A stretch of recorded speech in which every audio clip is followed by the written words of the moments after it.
By the way, who's going to be the lawyer? I can have one of my undead minions do it. I'm sure that will go wonderfully. Clackety clack, Actually, clack, clack. Yeah, it sounds like I'd better do it then. I've got 12 of them. I can have them be the jury.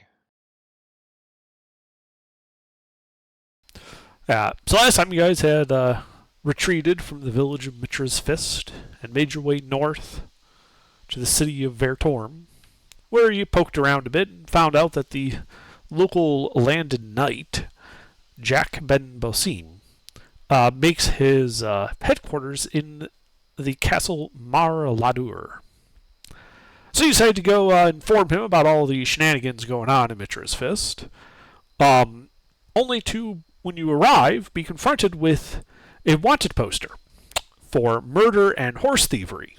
Apparently, your group murdered the sheriff, the deputies, and then stole their horses in Mitra's Fist. Did we do that? I wasn't here. Yes, you did. Oh, Remember good. how I told you Gilbert was stupid? Yeah, no, he told me that he was stupid. Ah, here's the stupid man. Ah, the defendant's here. You just have to threaten him with a gun, see? Gilbert, thanks for joining us.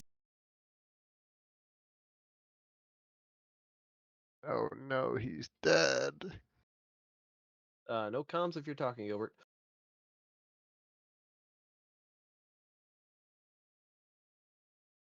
Ah, he must have been talking.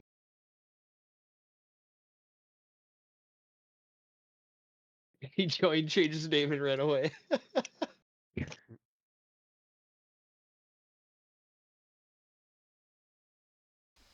Gilbert, if you're trying to say something, we're still not hearing you. You're not even keying up. Did you? No. I was gonna say, did you change your push to talk button?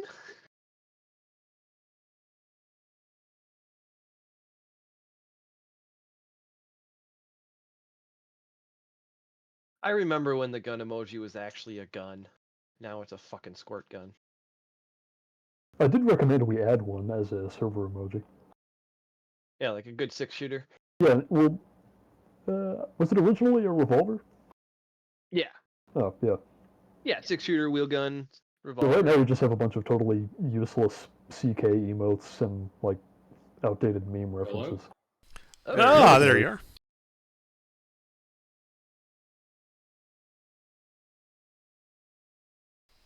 Gilbert, you here?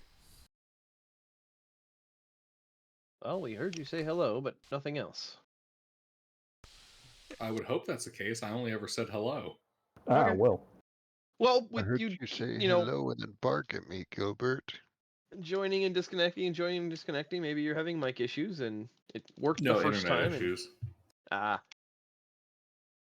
Even worse. So you guys are at that castle gate to Mar Ladur. The gate captain has held up the piece of paper and has stated that you are all under arrest. You can see several men-at-arms with studded leather and some spears kind of taking up positions around you guys. Your whole entourage. Do you guys resist, or are you, going to go quietly as they start moving forward to like take control of your mounts and the like? We'd better go quietly. Also, does somebody want to explain why we did all of this? Because Gilbert was Okay, but emotional for a moment. why did we steal the horses, though? Fast way out of town. Okay. So Pete, last week, despite us stopping Beta from murdering some folks, I was trigger happy too. Okay, yeah, but why though? Like, we found a body inside the cabinet that the sheriff had, and I don't know how to explain it. A skeletal corpse. A skeletal corpse. Meaning it was very old. Unfortunately, murder.exe decided to spontaneously activate, and I impulsively murdered the sheriff and his deputies. Man, how the hell are we gonna get out of this? There's like Our options are basically become fugitives or go to prison. Bullshit and intuition. Yeah, he was very much off the hip and not thinking ahead. Okay, well now all of us are wrapped up in this, so Yes, we can't I'm just aware. we can't just I turn yelled at him him in already. to get out of it. Yeah. We shall find out if the party is defeated with bullshit today. We've been slain in combat, but will we be defeated by the legal system? Yeah. So the men at arms can come up, take the reins of your horse, and there's a bit of commotion when they remove the hood of your entourage and discover that they're all skeletons. Sworn to an oath of silence. Man, I really don't know how I feel about this. I feel like well, obviously I wasn't here, but if I were here, I would have allowed myself to be captured earlier than this. This is the first time that it's actually come up. So what happened was, Squash, when we were getting ready to leave the town, we had gotten back, came up through the floor. Remember that? Uh-huh. In the kitchen? Yeah, and then Mr. wanted to kill somebody, but cooler heads prevailed. Yep.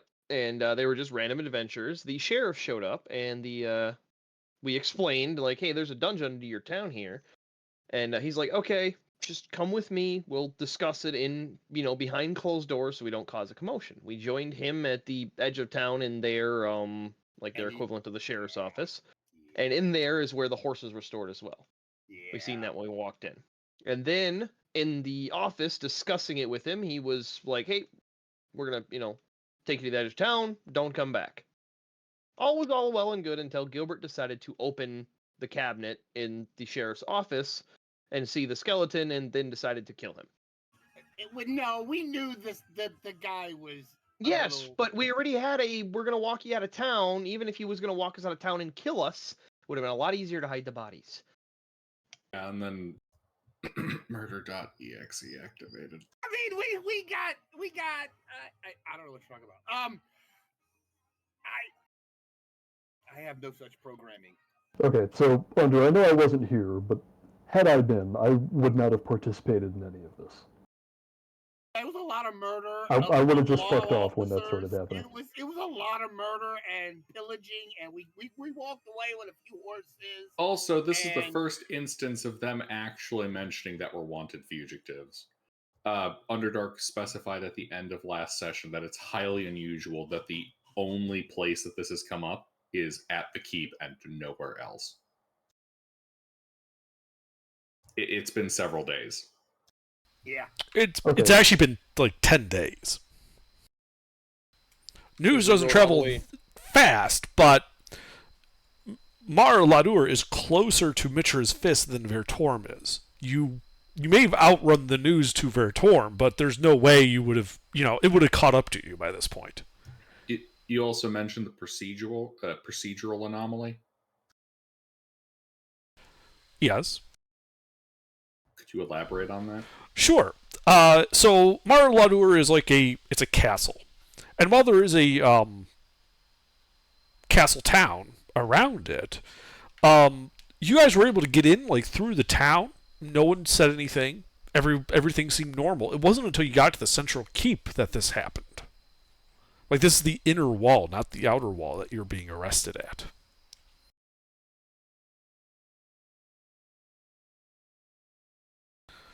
All in all, Gilbert did roll high on his insight check. This is not how this type of thing is normally done. Normally, if you murdered a bunch of people in a village and the local knight found out about it, he'd be getting together a posse to come ride down on you.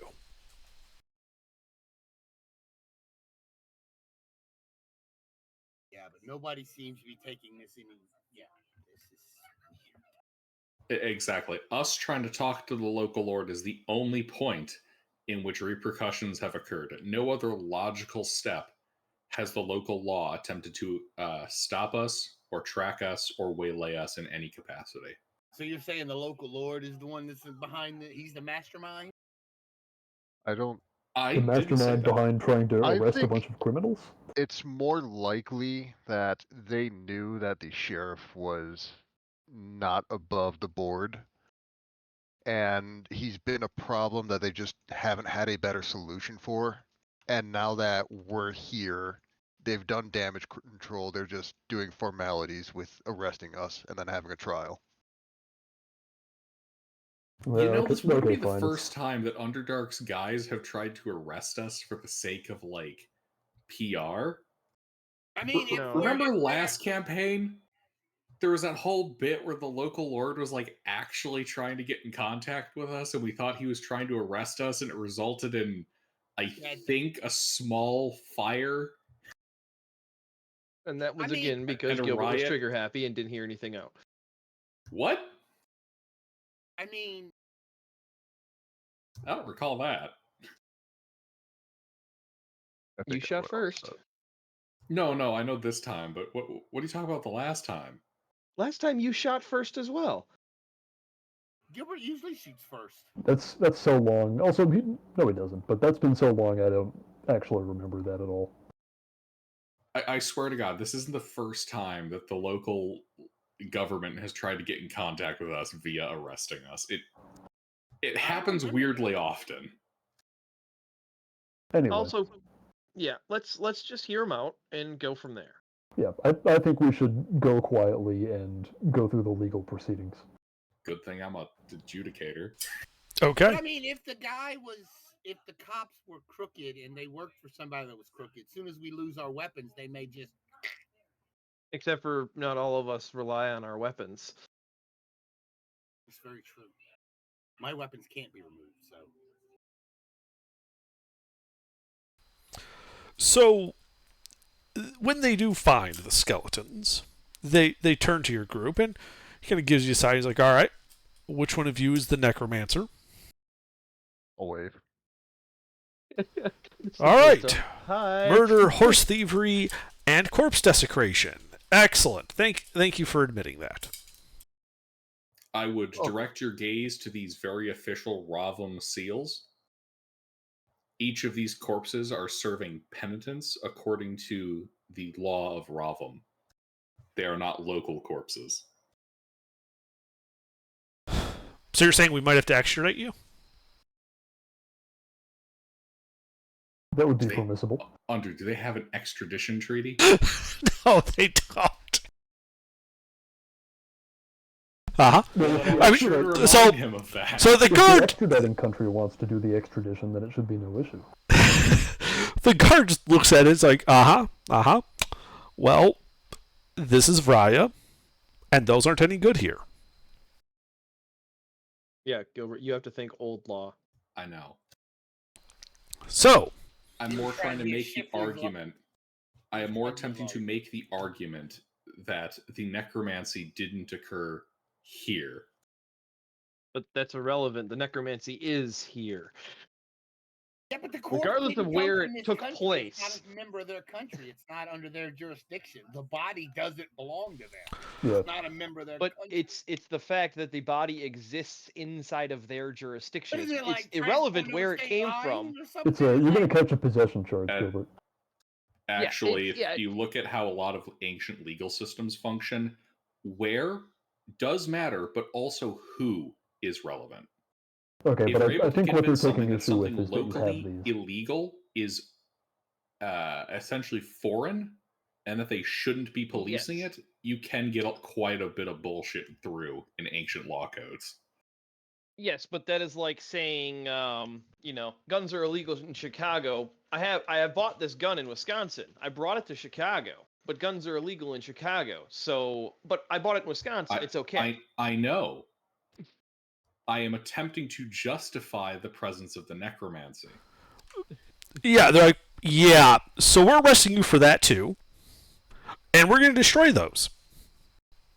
As some of the men-at-arms pull out clubs and begin clubbing the skeletons. Afla says, as long as you have them just stay there, no one seems to really be overly perturbed. It's more just like it's a standard procedure to not let the necromancer have undead when they're under arrest. Yeah, it makes sense. As long as we're playing along with it. Yes.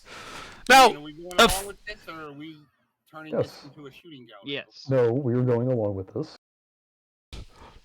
as the gate captain's like, so we'll sweep all that up, and it will be ensconced with the rest of your possessions while you are awaiting trial.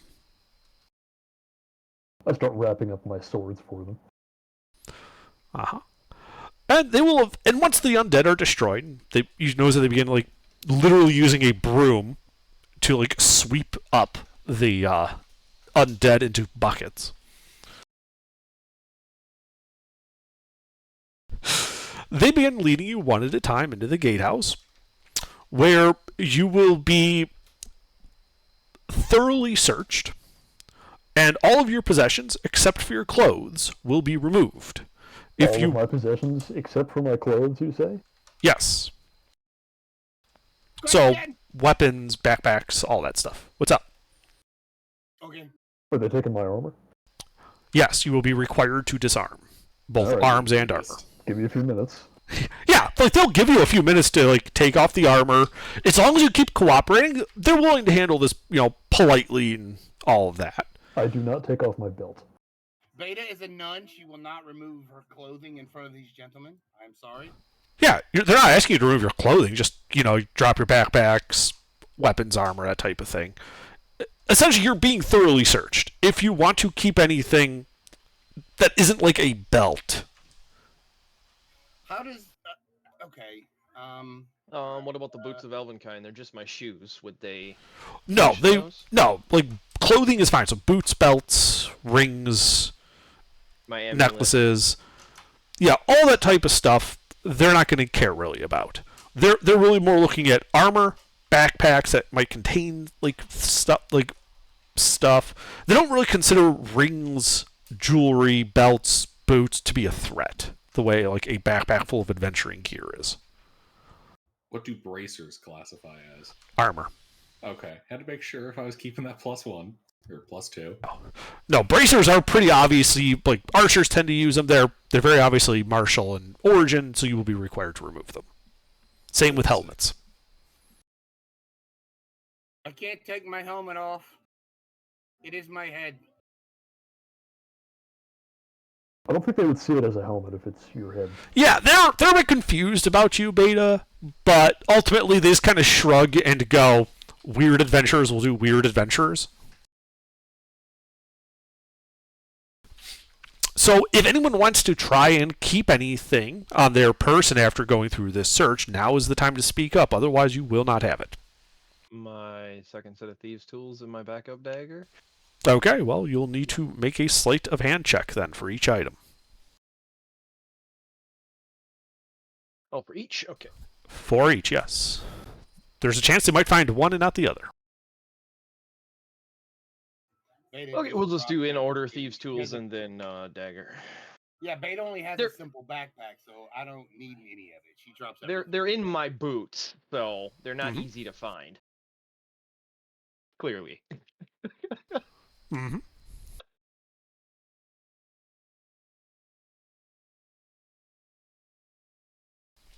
And they don't find them. I'm taking a look to see if there's anything I need to mess with. Widget, being the 12-year-old child, kind of holds up his bag of marbles. Can I keep these? No. Oh, can I keep one? No. Just this one? Do you want to be gagged? No. And he's gonna pretend to put it back and palm it. Another sleight of hand check. Did that? No, this one has an eyelash in it, boys. So they take our jewelry too, like rings, watches, and stuff like that. No, normal clothing, so boots, belts, rings, necklaces, things like that, they don't care about. Cool. All the dice tonight. Mm. That's the component for invisibility under. Yeah, and after you guys are searched, you are informed that, because there's a chance that you are innocent, they'll keep your items sequestered for you. Your horses will be fed and watered, and should you prevail in your trial, it'll all be returned to you. Otherwise, Our horses. should you fail to prevail, they gesture towards the gallows. Hold up. Just to be clear, they're classifying the horses not as evidence, but as our possessions. Should you prevail at your trial, and therefore you are not guilty of horse thievery, they will by default assume them to be your possessions. Otherwise, they're holding them in trust, for the state. I had That's to more make sure charitable than ahead of real-life time law what they were stamping that with, because if they considered that ours ahead of a time instead of as evidence, I was going to use that against them. They're the property in contention. Essentially, you guys have been accused of stealing those horses, so the ownership of them is part of the question. I wanted to make certain that they weren't actually classifying them as ours, though. That seems overly generous. Like, if this were real life and you were accused of stealing your car, even if you were proven innocent, you probably wouldn't get the car back. Well, yes, you would. It's also medieval period. Well, yeah, I just don't get why they're... Like, you'd think they'd be less charitable than in the real world, not more. Because they don't need to do anything. They can just take the car. Same with the horses, Different customs? I guess. It's the Like I times. said, it seems weird that they're being more charitable. Or, for context, if you look at, say, the Old West, horse thieving was actually, punishable with death because horses were kind of incredibly fucking critical to people's daily lives. Oh, yeah. It's... If the local government was in the habit of confiscating every horse in that context, they'd pretty quickly be getting the side eyes from everyone. It's not like people. I just realized I lost my push. It's not like a car in the modern day where it's such a common and, relatively speaking, easy to acquire commodity with enough bureaucratic bullshit that no one's going to notice.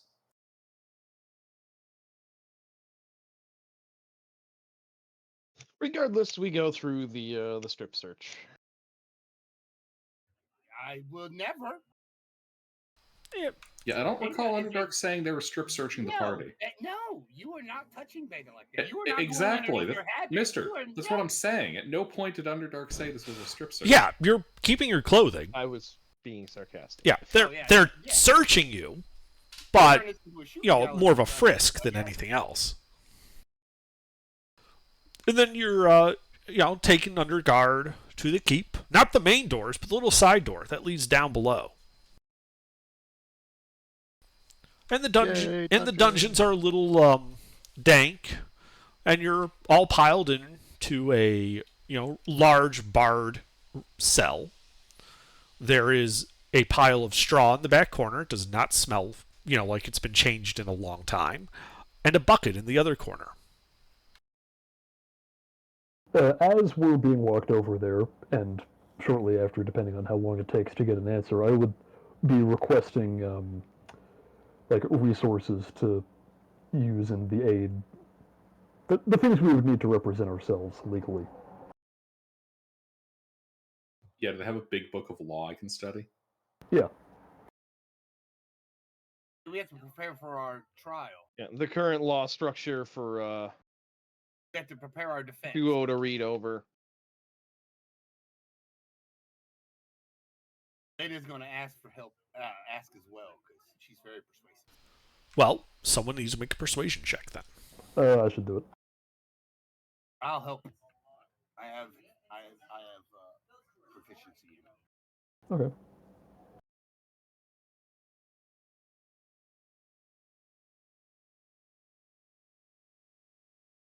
Is yours higher than an 8? Matt's a 7. Okay.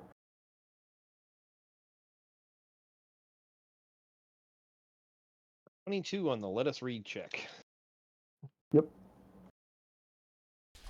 The guard shrugs and says, "I'll see what's available." I mean, you have a paladin and a priest. We're very much the everything nice. So you notice the dungeon in here is somewhat small, though each cell tends to be rather large.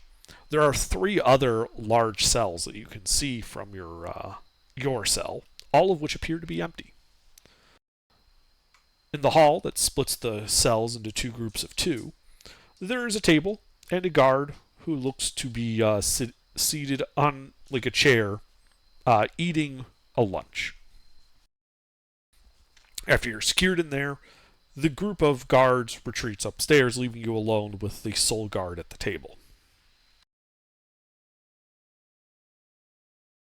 I start attempting to make small talk with him. Is he receptive, or is he just not saying anything? Well, what do you say to him? Yeah, that's a good point. Let me think. What would I lead with as a prisoner trying to talk up this guard? Not like that. Yeah, but what What are you in for? Oh, yeah, there we go. That's a good line. Yeah, no, I start with humor. Eve looks at you. Funny.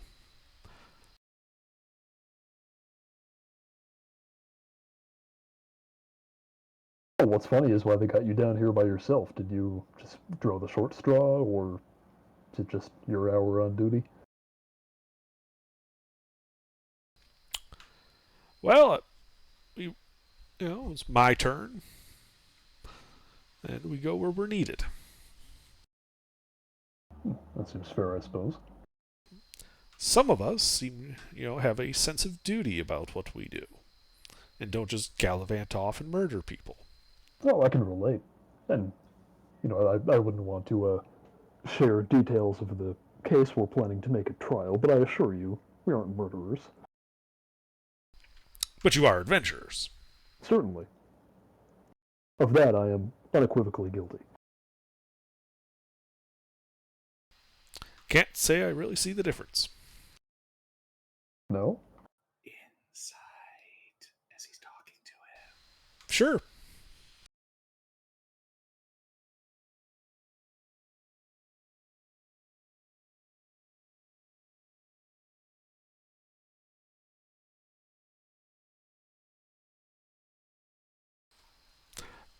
So, yeah, as the guard and Squash are talking to Odysseus, you get the sense that the guard is also trying to draw information out of Squash. Like he was put here specifically to do a soft interrogation of you guys. Mm-hmm. Well, that much is obvious. I would avoid discussing anything having to do with the events that actually transpired. But I would instead start to try and make the case to this guard that what we do is ultimately for the good of society. We protect people from dangerous wildlife, monsters. We stop other Cults. dangerous people. Yeah, cults, evil wizards and sorcerers and people of that nature. Demons. Statistically, 50% of all cults perish at the hands of adventurers before finishing their first evil ritual. Mm. So how do you tell the good cults from the bad cults? Well, a cult is usually used in a derogatory fashion. Human sacrifice is a good indicator. Yeah, it's easy enough to tell because they'll be doing things, usually in secret, that society frowns upon. Like human sacrifice. Or summoning demons. undead? Well, the jury's still out on that one. It's legal where we're from. Technically, Like I said, things society frowns on. Your Technically, society they may weren't. frown on it. they weren't summoned. They were animated. Well, he's a layperson. Let's not get bogged down in the details. Details are important sometimes.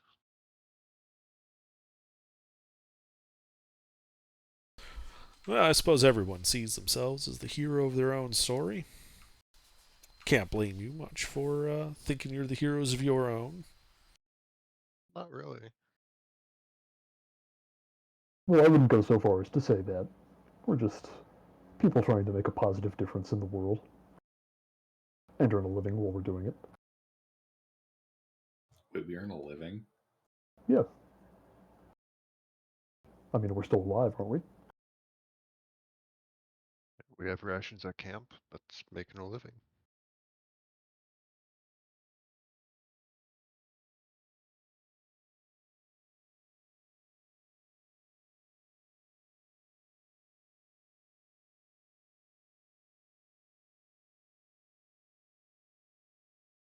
But yeah, so I would be telling him about other things we've done in the past that have nothing to do with what happened over Like the 10 days ago pirates now.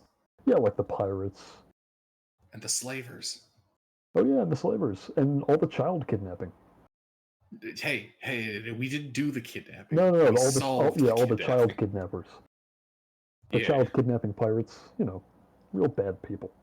There are no pirates that kidnap children left on that boat.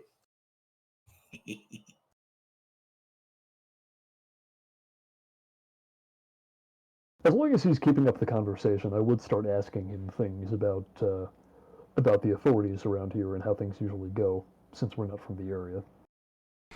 Well, he does say that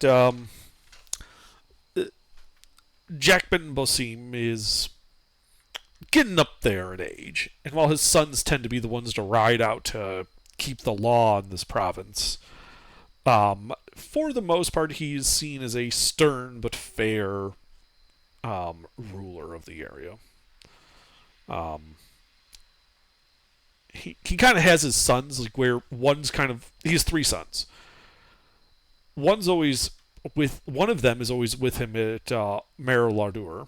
The two basically go out on the roads around the villages under his domain, kind of visiting each one in turn. One starts at the top of the list, one starts at the bottom of the list, and they just go in opposite directions until they then return to the castle. And they do so, making sure the area is secure, fighting banditry on the road, adjudicating disputes that they couldn't take care of in the villages themselves, but also don't need to be brought all the way for Jack to hear. My field of knowledge. Your field of knowledge, but not with any of the structure you would probably be used to. These are very much like ad hoc. It's the Lord's sons, I'm dealing sorry, out do you repeat? justice. My brother was trying to talk to me at the same time. I said, yeah, it is law and justice, but it's also probably not with all the structure that Duodecius is used to. These are very much just the Lord's sons kind of holding an impromptu hearing, usually in like the village square, and then doling out justice as they see fit. Ye oldie style. Yes, very much so. This is very very medieval style justice. This is not like the Romanesque style system you're used to, with actually has bureaucracy. How provincial of the Providences. Well, I guess if he has to send his sons out to do it, you could say it's no country for old men. I heard back in the day some of the lawmen didn't even carry a sword. Immediate copyright strike on Understream.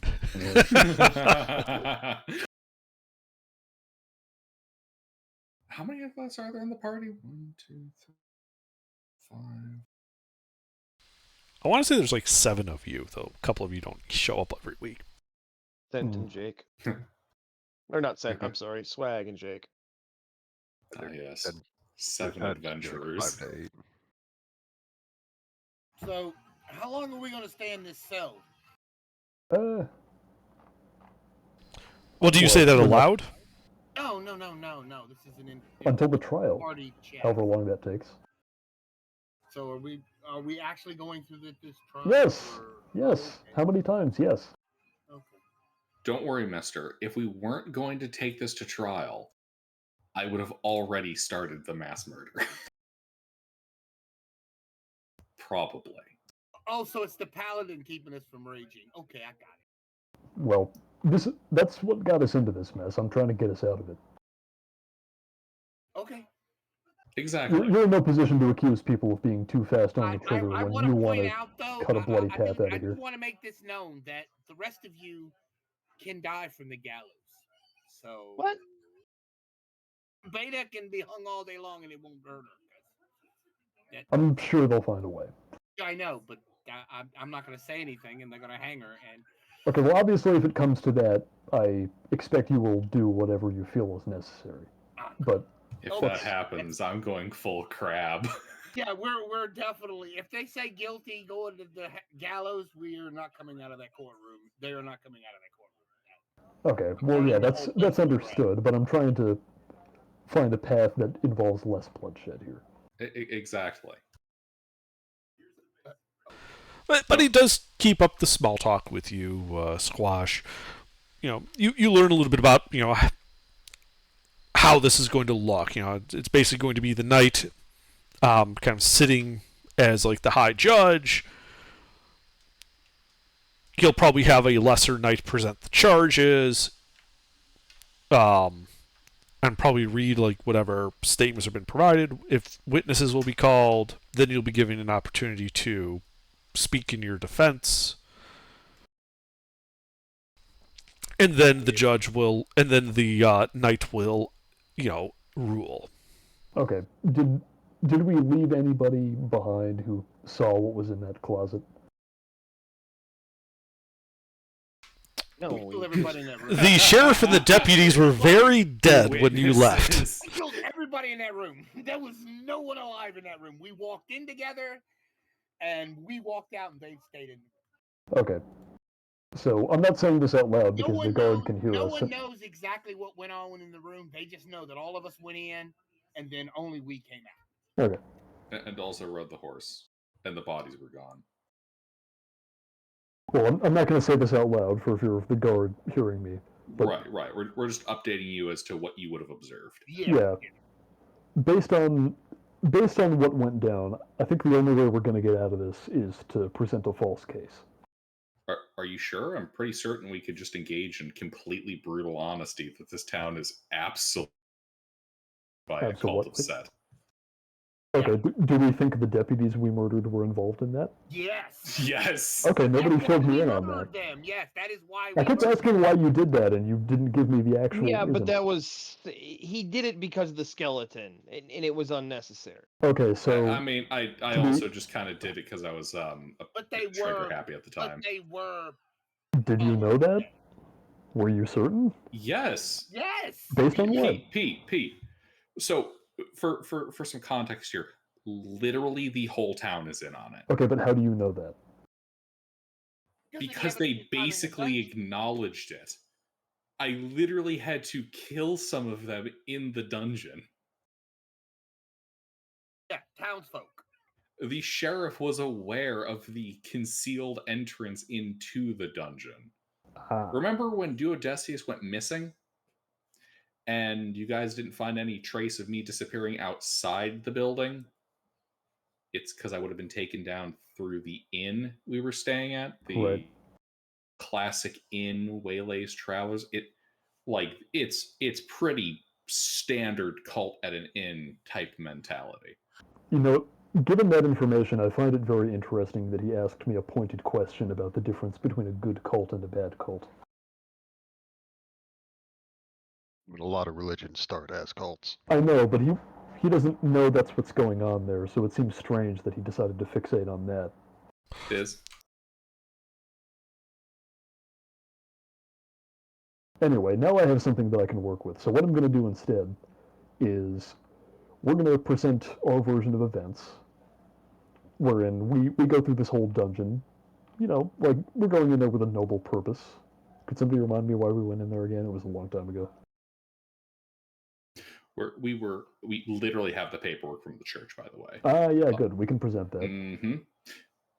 It is well known that town is cursed. Like, that Yep. is literal common knowledge in this region that town has got some sketchy shit, will disappear, all that kind of stuff. Yeah. Now, when we got there, we assumed the curse was something that the people there were victims of, rather than something they were perpetuating and participating in. Right. But after emerging That's from the what we went in there dungeon as. and establishing a link between the authorities in the area and, the people running this dungeon and practicing the We just don't know rituals if of this And evil cult. the link was established when I got abducted and plainly saw major people of the community attempting to ritually sacrifice me. Yep. Now, And then I killed them. Yeah. And then I escaped. And then you guys had to come find me. Yeah, at that point, we were able to conclude that even the legal authorities in the town had been corrupted by this cult, and we had no choice but to attack them in self-defense, and then, fleeing overwhelming odds, we stole their horses and fled. There's also literally a succubus at the inn. Yeah, that too. Don't ask how I found out. We just don't know if it goes all the way up to this far. If the corruption goes all the way up to... What we should do is start calling the townspeople from there as witnesses and having them appear here. That way they'll have to send someone out to retrieve them.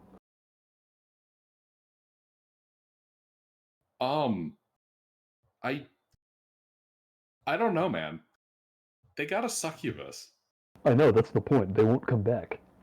We're Yeah, gonna it be would, like, it hey, would this be whole... obvious if people didn't return, whether with or without the villagers. It'll be like, Then they would know yeah. we're not just making shit up. Our case will be like, hey, this whole town is totally corrupted. If you don't believe us, ask them. And then it's like, oh, the last 3 riders we sent to that town didn't come back.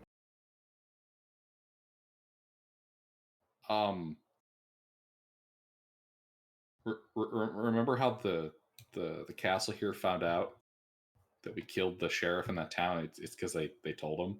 Mm. The villagers are trying to, and what they're probably going to do is they're probably going to go with the adventurers were oh so adventure-y and murder happy, or perhaps the church sent a bunch of crazed militant zealots, or given the fact we have undead, were the cultists. I do not see a way in which using the villagers as witnesses doesn't play out badly for us. Okay, yeah, you because can it'll make a good be point. us versus them. Well, I wasn't expecting them to come quietly, but you make a good point that they already reported this to the castle. Also, I'd point out that a succubus is like at least as charismatic as you. That's true. Yeah, we do have orders from the church, so we could fall back on those.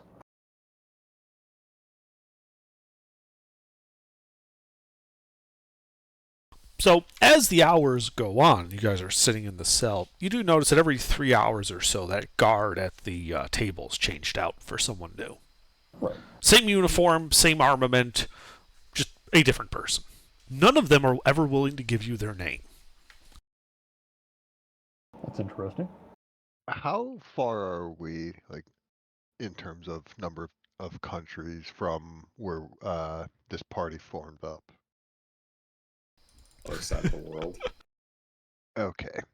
Um, So I don't think my guild membership's going to be any use to us here.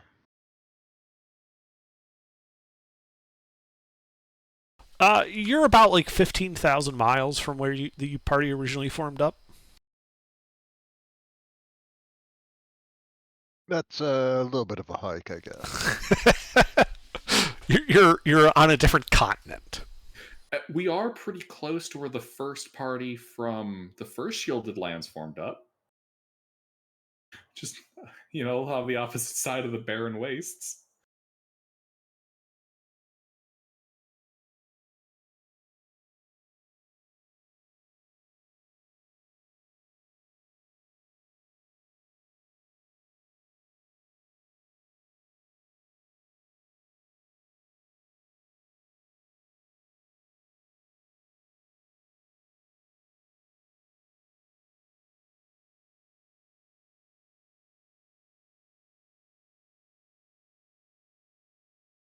Oop, didn't mean to do that. Yeah, well, I got the information, or I got as much information as I feel like I can probably get out of these guards, at least about how the legal system around here works. Might I recommend continue to small talk them? Oh yeah, I'm still I going to do continue it. to incite them. Yeah. Do we ever get the legal books we requested? A single tome is delivered. it is somewhat beat up, and when you start going through it, you realize that about half of it is really just like a recitation of genealogy. Thereby proving that Jack Ben Bosim is, authorized to be, the knight in residence here. Okay, well that's not an issue. We can skip that part. I read it anyways. Right, but it's like half the book. I will use any bit of info I can out of this. Just random out of character question. Does this look like the genuine article under? Like, is this the genealogy book, or No. is it a copy? This is like a copy that would be given to children.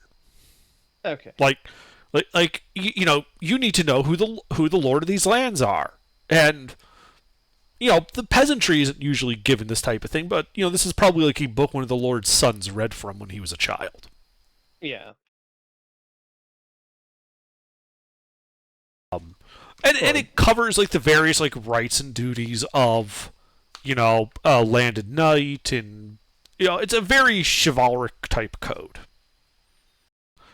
As for like actual law, it's pretty sparse on that.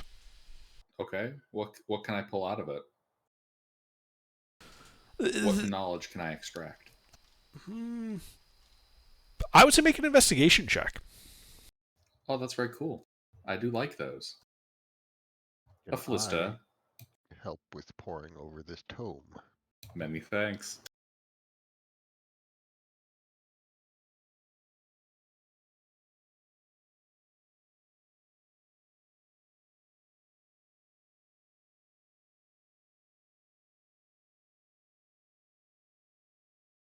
Under. So, from what you get, is that their legal system is not highly codified. It mostly is a authority and legal precedent derives from the actions of the knight, and what he says goes. So, while generally you'll see things like thieving, murder, that type of stuff is generally like everyone knows that's a good way to get strung up because that's obviously illegal. There isn't like codified like property rights. You get what I'm saying? This is based more on precedent than like a code that's been laid down. I heard there's nothing about property rights in there. That's good. Well, no, that means what we need are legal records to go off of. If it's all based on precedent, we need the precedent. Right, but that isn't what he got you. He got you the book that basically says that yes, you are in fact legally being held. Okay, well that's obvious, but I would contend that that's not sufficient to inform us enough to have a fair trial. Funnily enough, there's nothing in this book that says you get a fair trial. Just a trial. If they don't care about that, then they're not going to be persuaded by that. So, I do have a question. You have to remember, this is the type, Pete, this type of society that would have come up with the Starry Chamber. Oh yeah. So, it's based on like oaths, and you make an oath before the gods to speak the truth, and if you lie, the gods will kill you, and if not, well, they'll help them out. Interesting. Out of curiosity, Mhm. given that this was formerly or by contention still is, a province of the Ravam Empire, as I'm kind of looking through here, do I see any lingering trace of the influence of that legal code on theirs? In some of the terminology that is used, yes. Like the fact that it is a trial, some of the terms for, taxation and, how the derivation of power from the queen on down to the knight, etc. Things of that nature. Yes, there are remnants of the Ravam legal system here in the form of the words that they use. However, the system itself looks to have been completely discarded. There's no, like I said, there's no like hard codification of laws the way Ravam has. Robham has a codex of laws. Here's the when you're charged with the law, you broke a law in this codicy that was handed down by the emperor, and therefore blah blah blah blah blah. Right. The Ravum uses a almost Byzantine Empire delineation of Roman law code. Yes, without standardization. Ravum had rule of law. This is much more rule of lords. So closer to, say, France post Western Empire collapse? Yes. In terms of legal systems, yes, it would be France after the Western collapse. This would be pre-invasion England, that type of stuff.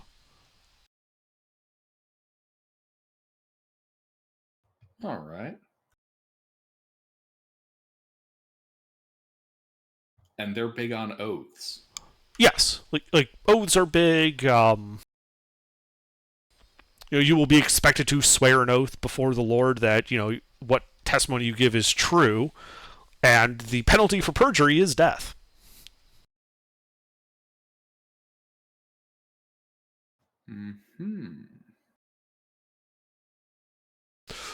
This is also a fairly militaristic society.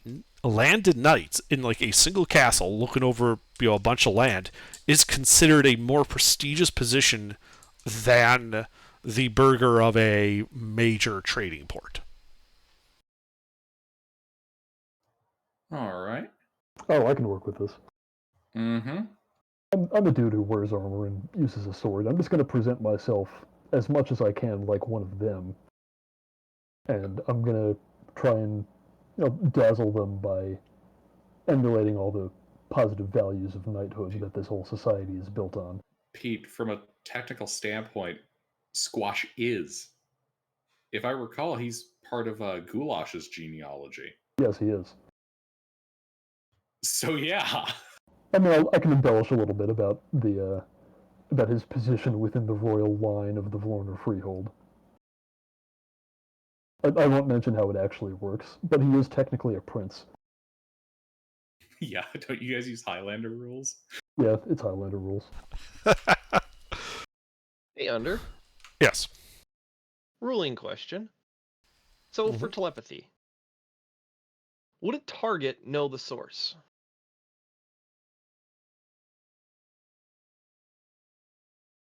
Because I can't find anything that specifies they know where it's coming from.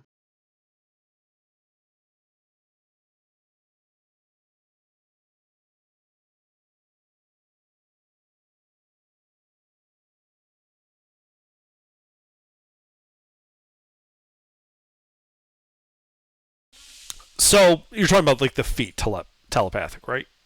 Yep. So your telepathic utterances are in a language you know, and the creature understands you only if it knows that language, would indicate to me that you were sending a telepathic voice to that person. So a sufficiently perceptive person may be able to figure out that the voice he heard in his head and you speaking are one and the same, but it's not automatic. But so far, Twitch really hasn't spoke around these guards, so they wouldn't know what his voice sounds like. Correct. Yeah, I'm gonna start fucking with them.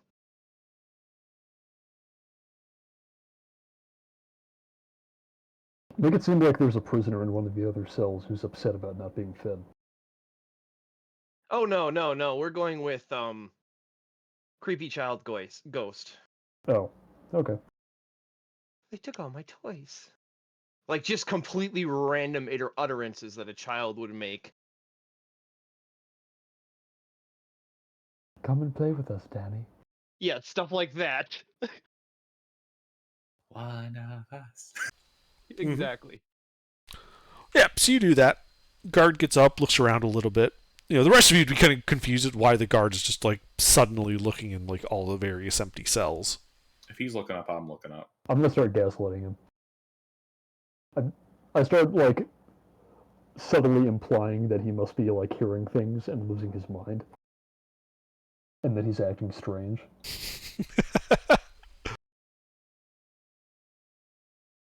It's like I don't feel Gaslight, safe in here. gatekeep, guard duty.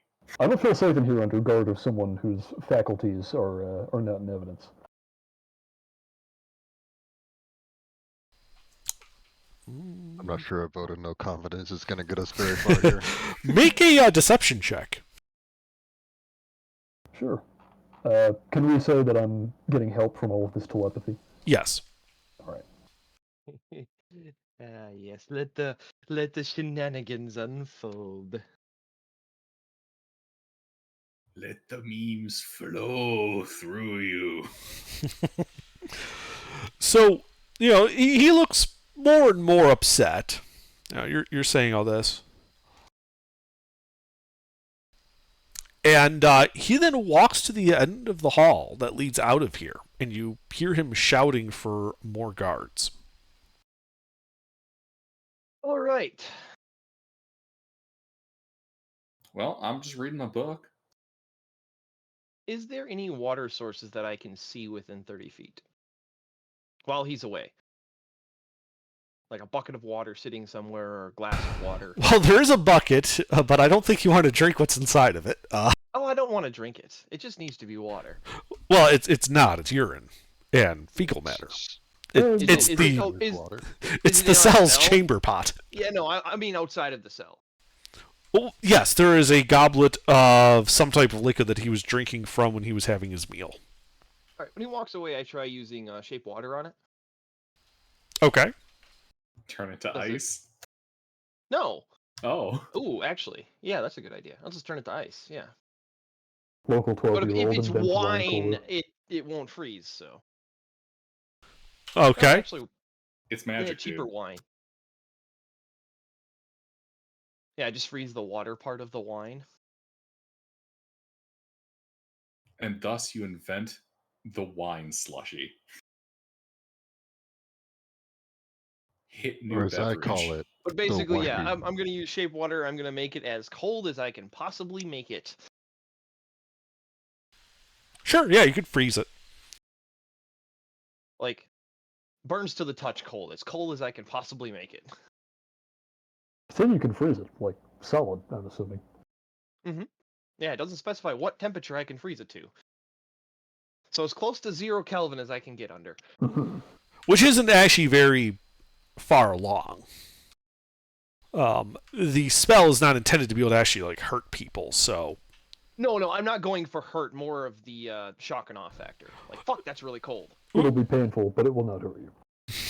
Right, like it's ice. It is cold. It would hurt to hold it. Especially if you're expecting a, room temperature goblet. Yeah.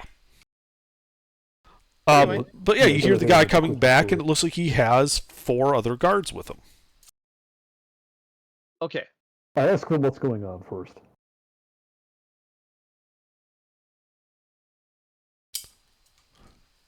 And he stopped.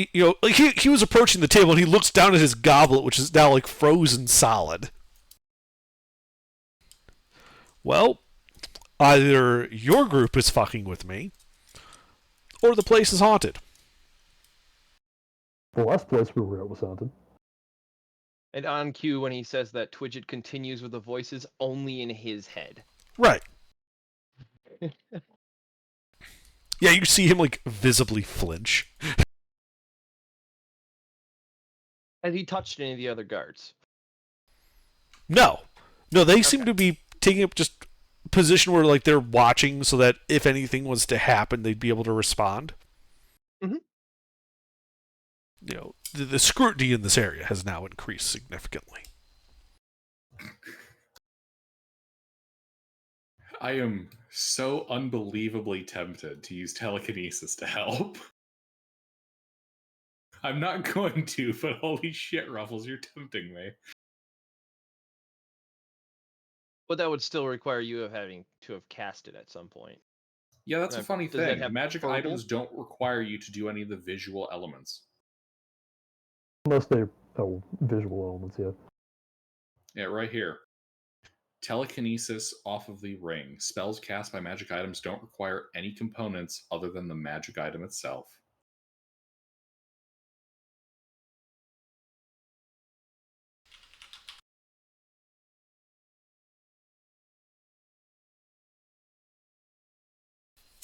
Yeah. So as the day turns into evening, and you guys keep fucking with this guard, eventually he leaves the 4 guards in the hallway, but goes back upstairs. This would be the normal time you would expect the guard to get changed out anyway. He was not looking like he was having a good time. Yeah, Twidget never let up. Twidget bullying this man.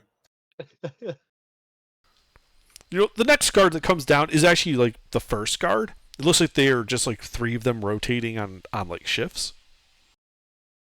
Hey, excellent. Under. Buddy will be back.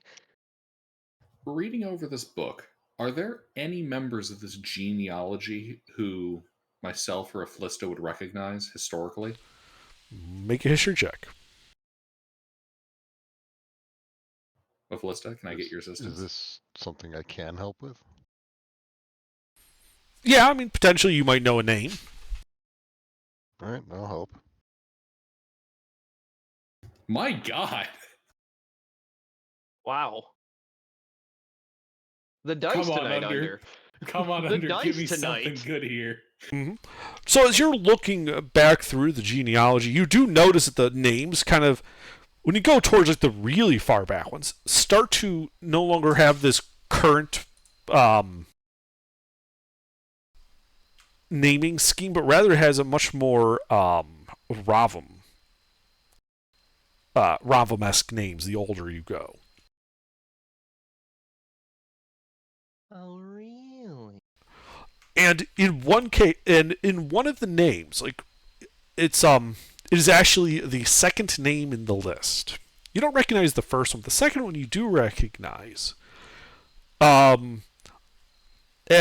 somebody who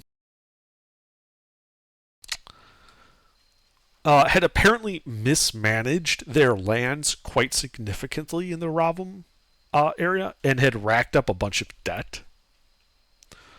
And were sort of exiled to the far reaches of the empire, like on like a border province, to be like, all right, you owe us a bunch of money, so we're just going to stick you here since you can never really pay it back, and we never want to see you again. Like, you screwed up that badly. We found Ye Olde America.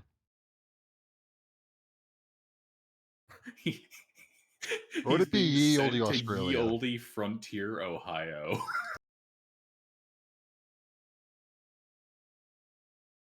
Okay, I'm back. I had to get up real quick. Yeah. By the way, the name is Aquila Nisley.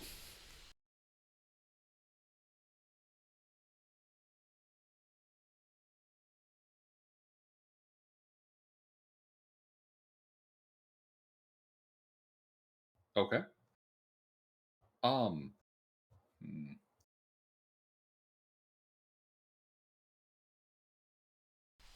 Yeah, it's like, as far as you can tell, like the family was like exiled out to like this like border of the barren waste area, and then as Ravam dissolved, they kind of managed to make themselves good with the people who became Vrya. Their name changing over time until eventually it, led to Jack Ben Bosim.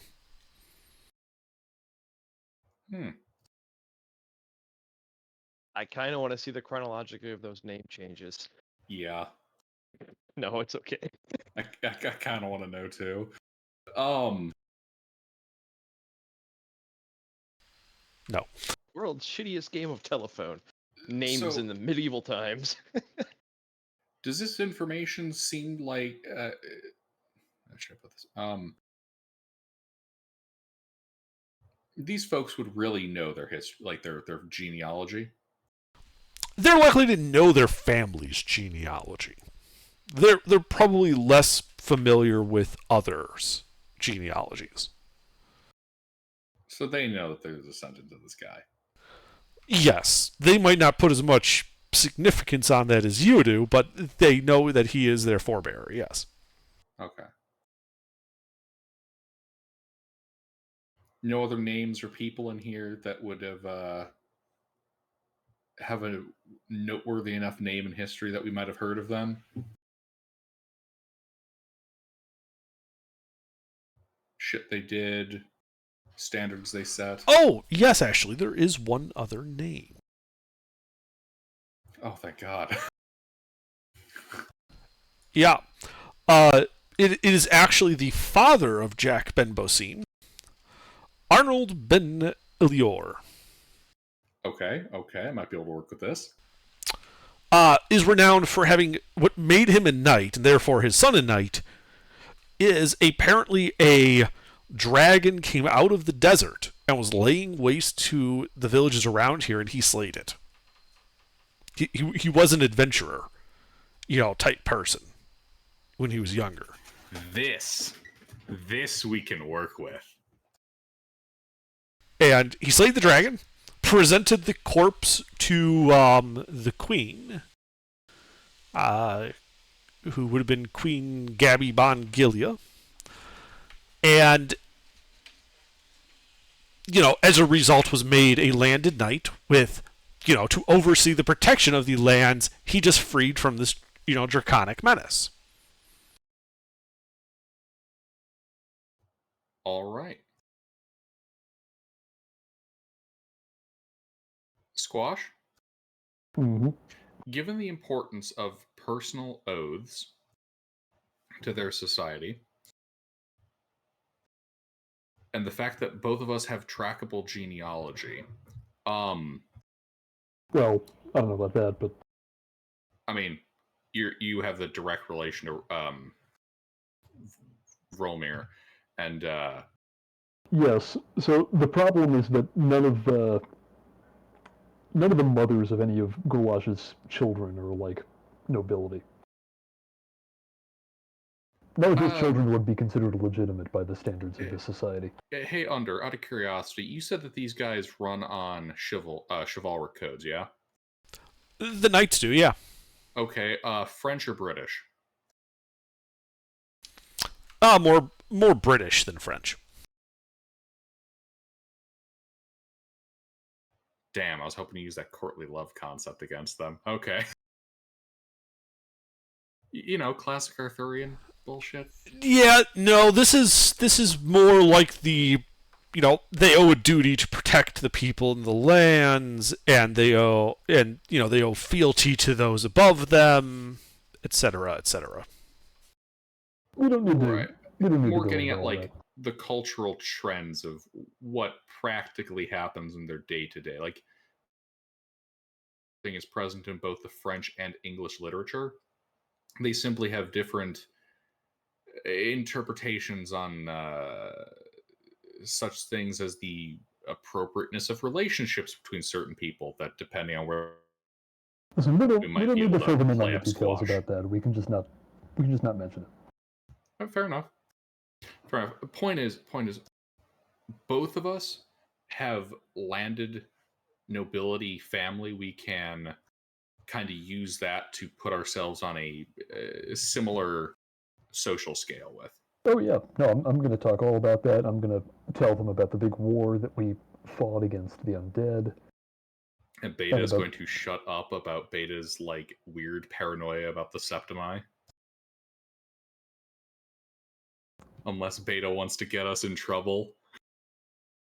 Anyway, and we'll tell them how cool and important Mr. my just said dad was. BRB Away for a 4 moment. minutes What ago, happened? so. No, he's back. What happened? Don't worry about it. They're just discussing their legal strategy for their trial. Yeah. Oh, Yep. And I'm going to Still tell them everything about all of our heroic deeds. Precedent to familial heroic deeds. Yeah, and Beta that. doesn't know anything about legalese, so she's gonna leave it to the experts. Yeah, don't But worry. if that judge raises the gavel to drop guilty, he will never breathe another day of his life. But Beta will kill him before the Yes. gavel hits. yeah, Squash. But looks like if we parallel Squash and Duo's familial history in adventuring to Arnold Ben Eleanor, we may be able to pull some shit out of our ass on this. Oh yeah, that's the plan. And I'll of course take my oath with vigor, and make it seem really serious and all that. Yeah, what way can we?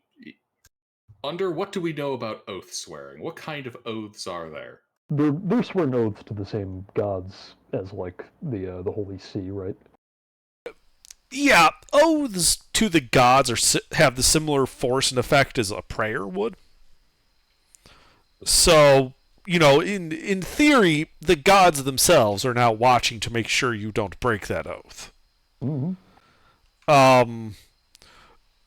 Oftentimes, especially for cases where they might not believe you so readily, or they think you might try something funny. It is not unheard of to have a priest or priestess present in the courtroom casting Zone of Truth over people.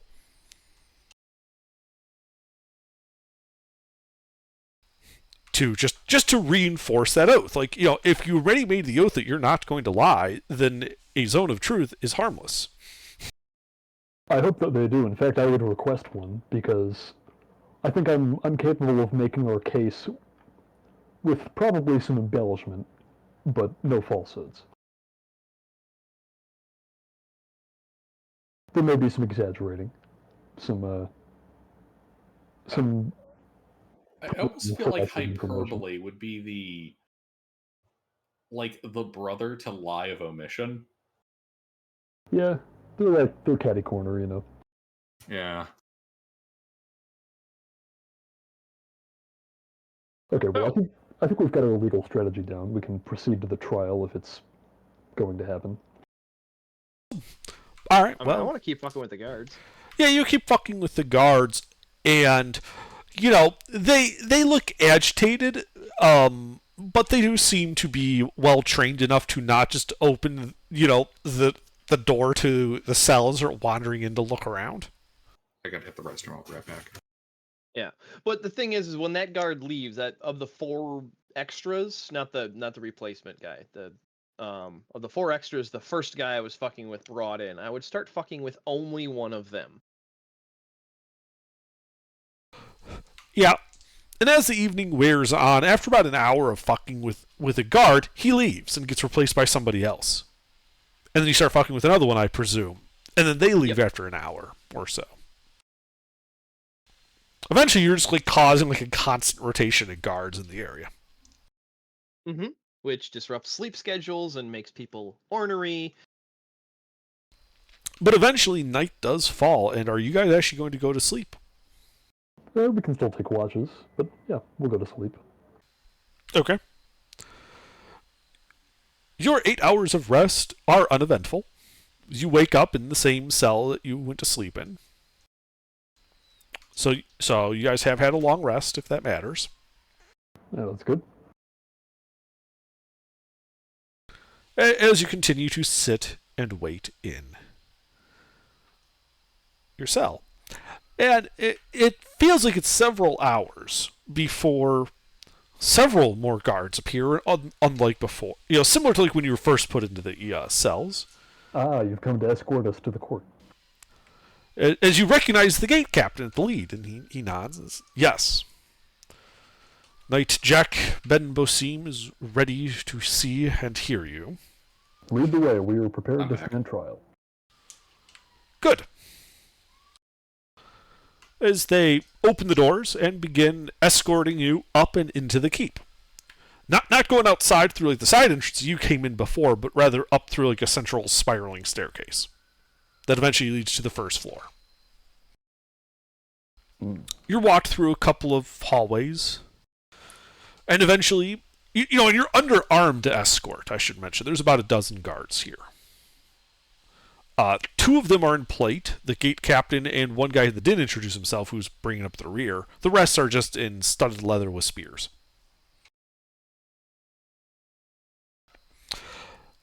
As he approaches a large set of double doors and basically throws them open, marching ahead of you to lead you into what is very obviously a audience chamber. This isn't like a courtroom like you would think of. This is much more like a throne room where people get seen to hold court. Yeah. It's court in the most traditional sense. Yes. Yeah, so there you can see an aging man. He's gone gray.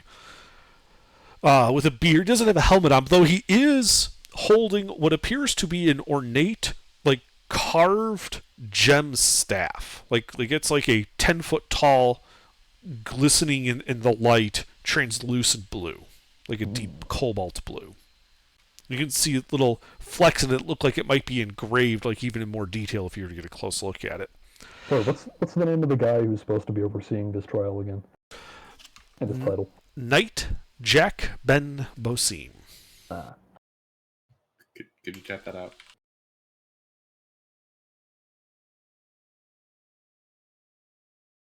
Thank you.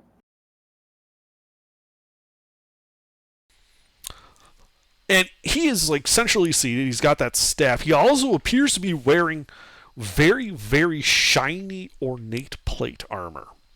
You can tell just looking at this is not like actual like service plate. This is much lighter and more ornate. This is decorative, like ceremonial armor. Mm-hmm. I would greet him by name in the appropriate fashion. You do see in the wings around on the in the throne room about a half dozen knights. I shouldn't call them knights because his rank is a knight. Retainers. Retainers, thank you. All dressed in like much more plain, functional plate. All of them armed, and they seem to be kind of just like flanking the throne, so that like if there's trouble, they can jump in. Other than that, you see what appear to just be townsfolk, a couple of merchants, a few men-at-arms, just standing like casually. There's maybe 30 people here total. And there's like an open space in front of the throne, maybe 10-foot square. And as you get closer, the people kind of begin to recede and that elongate. So it's like 10 feet wide, 20 feet long, 10 feet wide in front of the throne. And you're gestured to stand off to the right.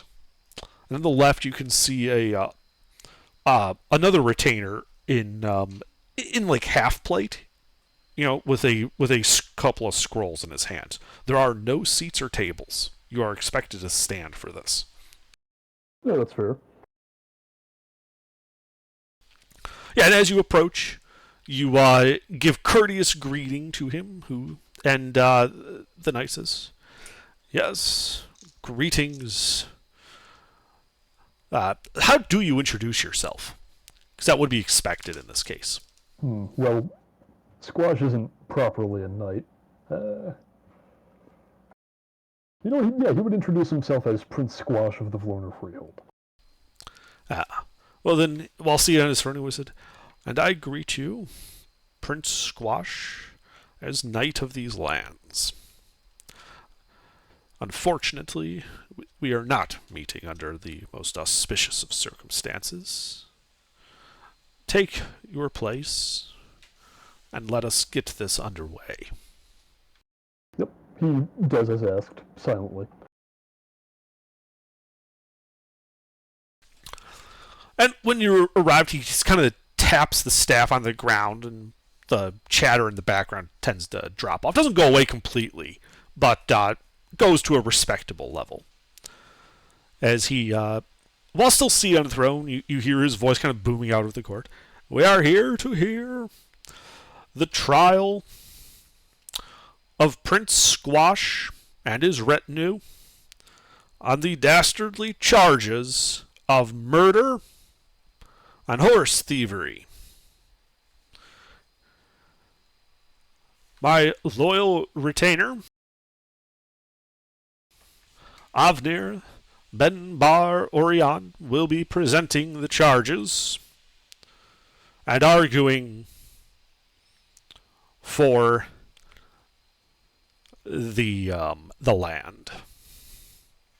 Prince Squash," he turns to you, "do you have someone you wish to nominate to speak in your stead?" "I do not. I will speak for myself." Very well, then. And my entourage. Then, as is normally the case, our priestess, Dror, shall give blessing and benediction, and here are our oaths. And this rather young-looking woman in priestly garments steps forward. The knight, she first turns to the knight, and he nods his head and says, "I hereby give my oath before all the masked gods, that I shall rule justly and without mercy."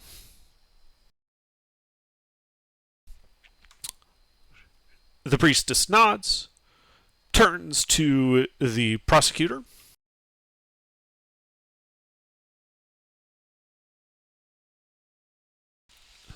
and he gives an oath saying, "I, before the masked gods, shall give truthful testimony on pain of death."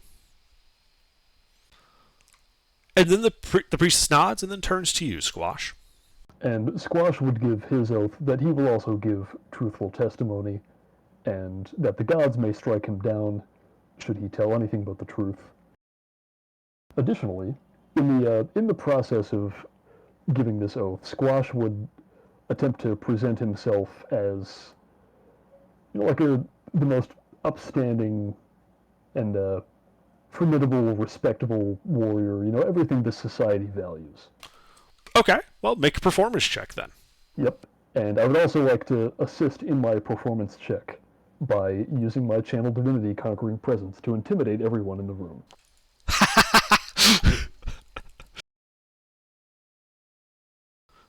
Okay, well, go ahead. Make a performance check, and then we'll deal with the intimidation. Yep. I'm not as good at performance, but we'll give it a shot.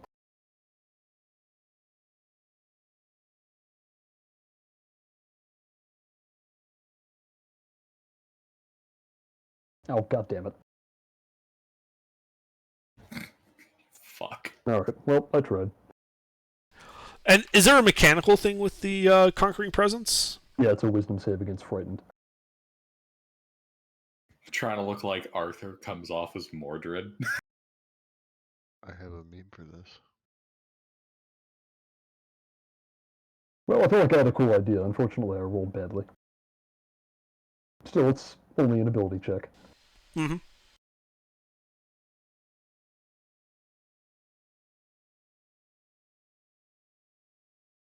All right.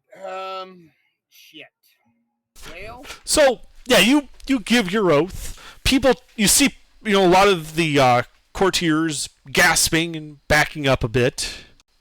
They seem properly intimidated. You've struck a very menacing pose with this. You get the feeling that this is not what you might have intended. Like you're kind of cast yourself as the villain here. Oh, well, not off to a strong start. Well, it was the uphill battle just got steeper. Are we allowed to have evidence under? Well, I would hope so. Well, do we still have that writ we got from the church, or do they have that? They have that. Okay, I mean, during the trial, I'm going to request that be presented. Yeah, if we're able to. Do we want to reinforce the ancestral trend towards this kind of adventuring? Oh yeah, well, I mean, he's going to talk about where he's from and why it's important. Okay. We'll want to grab the writ, and then if you want to double down on kind of reinforcing the party image, you can grab the Septimus familial history book I have. Oh, yeah, I would ask for that as well. You really carry that with you? Yeah, it's inspiring and motivational. All right. Strive to be like our ancestors. Hopefully with fewer accidents.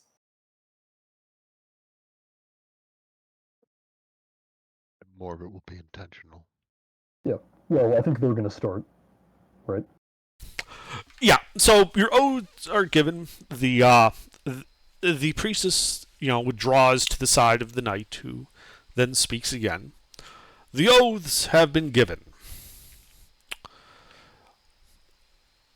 Amakir, please present your case. And the knight there pulls out a scroll and begins speaking and says that we received a notice some 6 days ago by a traveling merchant by the name of Hastor on fell events that occurred within the village of Mitra's Fist. Namely, that this group, led by Prince Squash, did murder the village's sheriff and the sheriff's deputies. The names is Merth the Sheriff, Gersted the Grim, Bolt of the North Marches, and Scarvoni the Dark. I therefore call Hastor to this central chamber to give her eyewitness account. And you see this person dressed like a traveling merchant, like you would expect for a traveling merchant. Not like noble clothing, but nice clothing, somewhat travel worn. The woman gets into the center, and Amakir then speaks up. And unless there are objections, as he glances at you, Prince Squash, I would ask that a zone of truth be used to so that there can be no question as to the truth of what is said here, given the rather dastardly nature of the crimes thus accused. There is no objection. Hunter? Mm-hmm. Do we recognize this individual? No. You've never seen them before. You did not see them in Mitra's Fist at all when you were there. So the best threat they have is not a direct witness. We'll make note of that later. But let's let the testimony proceed. Yeah. The priestess approaches. He gives the same oath of giving true testimony upon pain of death, and a zone of truth is cast over her. The priestess does report verbally that the zone of truth has taken, i.e., the saving throw was failed, or not attempted, or resisted, I should say. I'd lean over to Squash and ask, do you want me to ask to verify that? No, I trust him. Alright.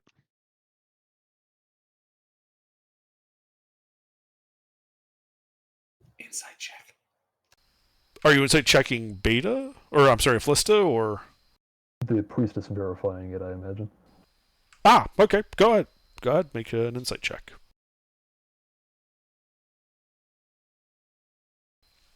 You didn't see anything that would indicate deception. Very cool. For her, this is just by rote. This is a very formalized process. And that's when we find out that it's rote, because corruption is the norm here. No, I meant in the sense that she isn't she isn't making this up as she goes along. She isn't deviating or anything like that. I follow. Right. You also would get the feeling with that type of insight check that it is not unusual for the persecutor to make this request of witnesses. But she was not surprised by this request. All right. Yeah, and then the prosecutor steps forward and turns to the merchant and says, "And you are the merchant known as Astur?" The merchant responds, "Yes." "And you were in Mitra's Fist at the same time as this group of individuals here, and he indicates you, Squash, and your group. The merchant says yes. Then please tell us what you saw in Mitra's fist. And she begins to relate a tale of that despite the danger in widely known and accepted that occurs in Mitra's fist, it has somewhat of a reputation that you guys know about that. If you go there and there's a good chance you're not coming back. She thought that she could make a decent profit and was worth the risk. But of course, because of the danger, she also took a half dozen armed men with her. And she reportedly was in negotiations with a silk merchant by the name of Avrakis when there was a commotion at the inn. And several of her retainers came to her at that point and told her that the inn had been beset by ghosts. Avrakis, when he heard that, because they were in the middle of negotiation when her guards told her this, immediately said that wasn't possible. They can't have seen ghosts. There's no way there's ghosts at the inn. And so she decided to go see what was going on. Stepped out of Avrakis's home to see the group of adventurers, Squash, being led to the Southern Constabulary by Merith the Sheriff.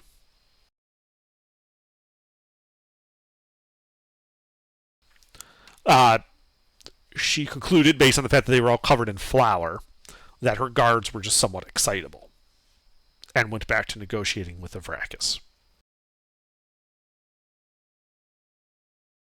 Underdark. Avrakis is the dude that tried to sacrifice me, right? Yes. Good to know. And she said that, her negotiations were fruitful, and she decided to spend the night at the inn and then return in the morning. She was awakened early by screaming out in the darkness, as apparently one of the villagers had then gone to the constabulary, having not seen the sheriff for some time, and discovered a gruesome scene. Because she had a bunch of armed men with her, she also decided to investigate, to make sure that, for instance, her deal would still be on, that Avrakis didn't get killed. And saw a scene of devastation left behind, several dead bodies, missing horses. Wait, we left behind... Did we leave behind bodies, Sleuth? I thought we took them. Well, you took their skeleton, you left the meat behind. Yeah, we shoved the meat inside of all of the chests in the back room. And then cleaned up. I don't recall you guys cleaning up. I recall you guys, pushing the bodies around, but otherwise you left the place in a bit of a state. Huh. Like, you did not make any actual effort to conceal your crime. No, it's okay. That works in our favor. Right, because we didn't do a crime. Yeah, exactly. If we were trying to hide it, it looks like we had done something wrong.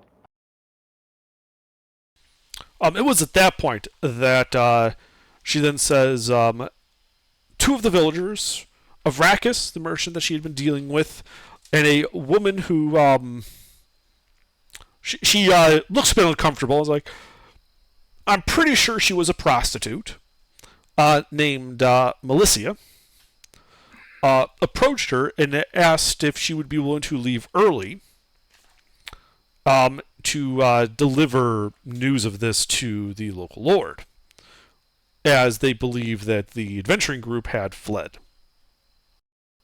And she simply said, and of course I agreed to bear that message.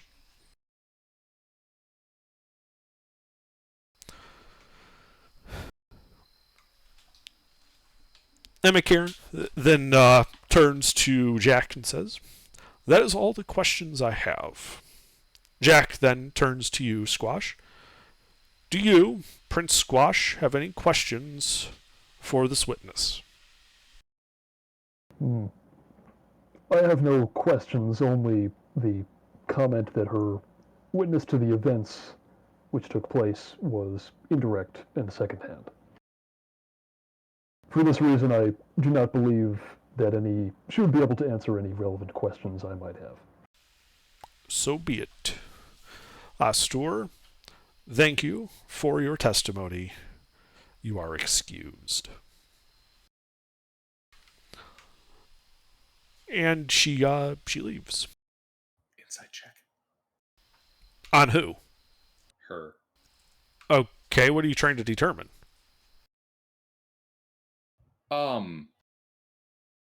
Trying to get a read on if she answered truthfully but was omitting. Sure. Go ahead and make an insight check.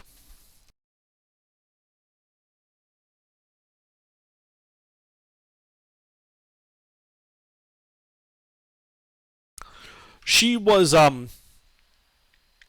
you're pretty sure, a little more than questioning on whether Melissa was a prostitute. You're pretty sure she, didn't want to make it sound like, a prostitute was helping her. But, yeah, she definitely was kind of skirting the edge of the zone of truth there.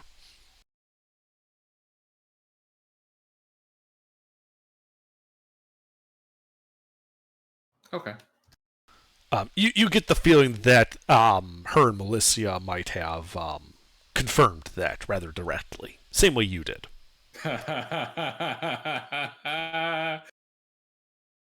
Same fucking ship here.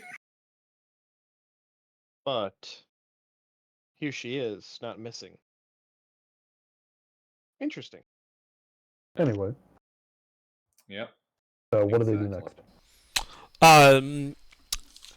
Emekir then begins speaking again and says, "Unfortunately, my lord, none of the 3 messengers we have sent to Mitra's Fist have thus returned, despite adequate time for them to have done so. And so I can give only that testimony as to the witness we have."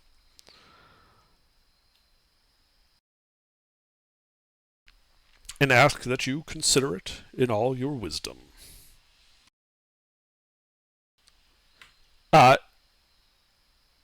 Jack nods. Takes him a moment, like he's considering that, and he then turns to you and says, "Prince Squash, do you have anything you wish to speak in your defense?" I do, but before I begin, I would like to be placed under a zone of truth as well, so that there can be no issue of fact or honesty. He gestures towards the center. "The zone still stands. Step forward." He steps into it and chooses to fail the save. Okay. Yeah, you hear the priestess again confirm that you are under the effects of Zone of Truth successfully. All right. I'm not going to speak literally the whole argument and retelling of events that Squash is going to present, so I'm just going to sum it up. He would begin by addressing not just Jack, but everyone's curiosity about the events that actually transpired, noting that the only available witness was not a direct witness to any of the alleged crimes, and also the inexplicable failure of the 3 messengers to return. And having highlighted that, he would then do a segue into sort of an introduction about himself and where he comes from, talking about the Vlorna Freehold and Goulash and the war against the undead of Arkazar and that whole saga. And he would also speak about the origins of Duodecius and the Septimus family. And during that part, he would ask for that book to be brought forward and presented. It takes a few minutes, but they do bring it to present it and verify it. Yep. And the edict. Yeah, I would ask them. Well, I'll ask them to bring the edict when it becomes relevant. Actually, no, I'll ask them to get it in advance. Yeah, they retrieve all the items you ask for from your possessions. Excellent. Having established our characters and trying to play ourselves up as well as I can within the values of this society. Once he's done that, then he'll launch into the events that brought us to the town of Midra's Fist and the events that took place there. Which would, of course, include citing the writ, which does give us permission from the church to go there to eradicate an evil cult. And he would then go on... Lift a curse. And to lift the curse, that's what it was about, right? And he would then go on about how we went there and sought to do that, in the course of which his dear companion Duodecius was kidnapped. And he would at that point give Duodecius the floor to retail his version of events about how he was kidnapped, and specifically the people that he saw down in the dungeon, because that's important. Do you want me to include how exactly they got the drop on me? How did they get the drop on you, out of character? A prostitute. The succubus, the same one that the only witness against us knew. Oh yeah, you can mention that, and who this individual actually was. You should also go in the zone of truth when you do this. Yeah, Duodus is, sworn oaths, zone of truth, fails the save on purpose. Yep, the priestess confirms that you are also under the effects of the zone of truth. Yeah, Squash would ask you to retell the events of your capture, including the part with the succubus, who it will be clear that this is the person who we've been dancing around to the fact that they are a prostitute. Duodus will reluctantly include that part. Well, you shouldn't lie. Well, like I said, reluctantly include. He is not proud of that. But well, yes. you don't have to say that you were seeking services. You can say that you were seduced by the succubus, and that's it was against your will. He literally got seduced. Yeah, well, it's a magical creature. That's what it does. Or he seduced the succubus. It's hard to tell. Point is, succubus. But yeah, under Duodecius will include a completely truthful summary from his perspective of what occurred when he got landed in the that tomb of Set, including the what's his face, the merchant dude who tried to sacrifice him. Avacris? Yeah.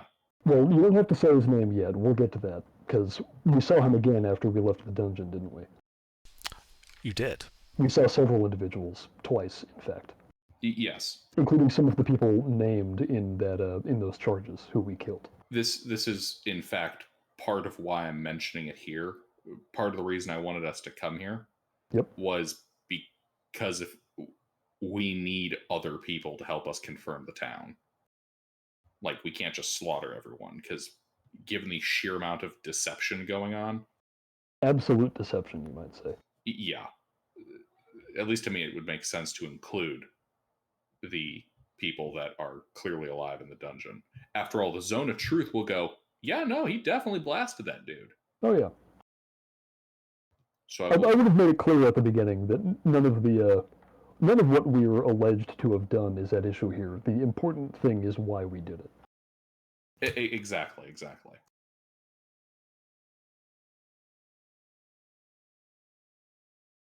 So yeah, we'll include anyway, that part. Once his summary is over, I would take the floor again and relate the events that took place after we left the dungeon, including when we encountered many of the same people who Duodecius saw while he was kidnapped outside the dungeon, whereupon we came to the conclusion that the local constabulary had been completely taken over by this cult who were responsible for the curse upon the town. Upon realizing this, a fight broke out, leading to the deaths of the aforementioned individuals at our hands. There's also a passageway into the evil tomb underneath the sheriff's office. Yes, we would mention that as well. Locker. Yep, that we discovered that. And Then, upon discovering this, we concluded it was necessary to make haste from the town as quickly as possible, whereupon we took those horses and came here. Hold on. Well, didn't come here. We rested, went to the port city, and then came. Yeah, So- you would be forced to say you went, Okay. and then you went to the port city. Yeah, Yeah. well, Yeah, because you know, We We rested didn't for know 4 where the days in people the we wanted to wilderness get in before contact going to were. the port to recover Twitch's lost life. oh Yeah. yeah, that's true. Okay, so what he would say is that we concluded it was in our best interest to leave town as quickly as possible.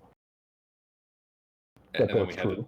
we had to dawdle a little bit while we figured out exactly where this castle was so that we could come talk to them. Yes. On the way here, we had to make a stop to help one of us recover from some problems that they had been facing as a result of our adventuring. Near terminal exhaustion. Yeah, medical problems. And then upon being able to discern the location of the relevant authorities, then we came here. All of that is true, right? That is what we did. Yes. I'm trying I to have given present. you no lies. I'm trying to present a truthful version of what we did in the best light possible.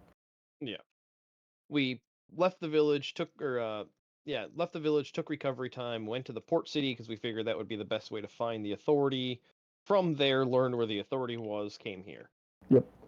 And just for a little closing argument, Squash would return emphasis to these missing riders, the fact that nobody who actually lives in this town was available to give testimony for the deaths of their entire constabulary. You'd think anybody, might be willing to come forward to ensure that justice is done in their community. So it's a little strange that they couldn't get anyone who actually lives in Mitra's Fist to come here. And again, the failure of the riders to return would corroborate our allegations that the town has been taken over by an evil cult. And that the reason we came here was to get the Lord's assistance in, sort of the cult. Yeah. Well, We and say that also, it's not a truth. It is and, true. and also to clear up the matter of our killing several members of local law enforcement. It was, at least on my end, it was mostly to convince him to help us sift through the town. Yeah, but we can't just. That would have been part of our decision-making process, right?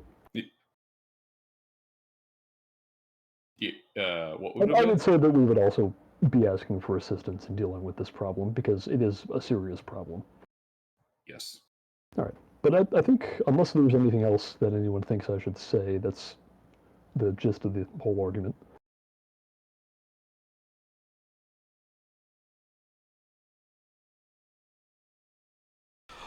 Okay. And so as you conclude your testimony, you presumably step back to, your side of the court. Yep. I would like you to give me 2 persuasions and a performance check. Okay, for the persuasions, I would like to have assistance from Duodecius, who I also allowed to testify. You did, and you have it. Excellent. Very cool.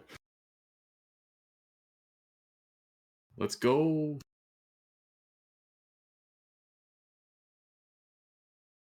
Yeah, we're persuasive enough. And as for the performance, for performing all of the necessities.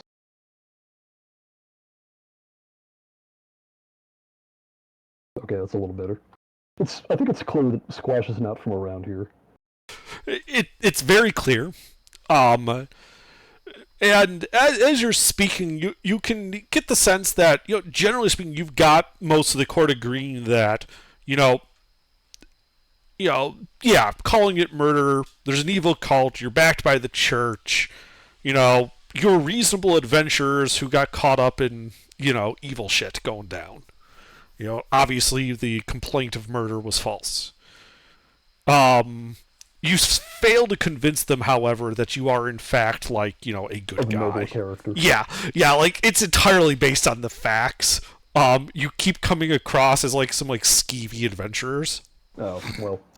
To be fair, Squash is not really a knight in any sense of the word. Right, and but this society kind of values that, and so it's a little bit of a black mark against you. Yeah, I guess it does make sense in a way because Squash's entire idea of nobility is like would be seen as primitive by them. You're Conan.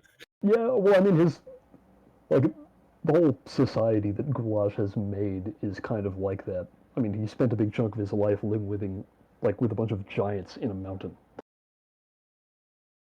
and before that, he was in a sewer. Goulash lives up on his mountain. What does he care if men live or die? Sorry, quoting a bit of Yeah. Conan. So, like I was saying, it's really all just a big misunderstanding. All right. Yeah, so you speak, you return.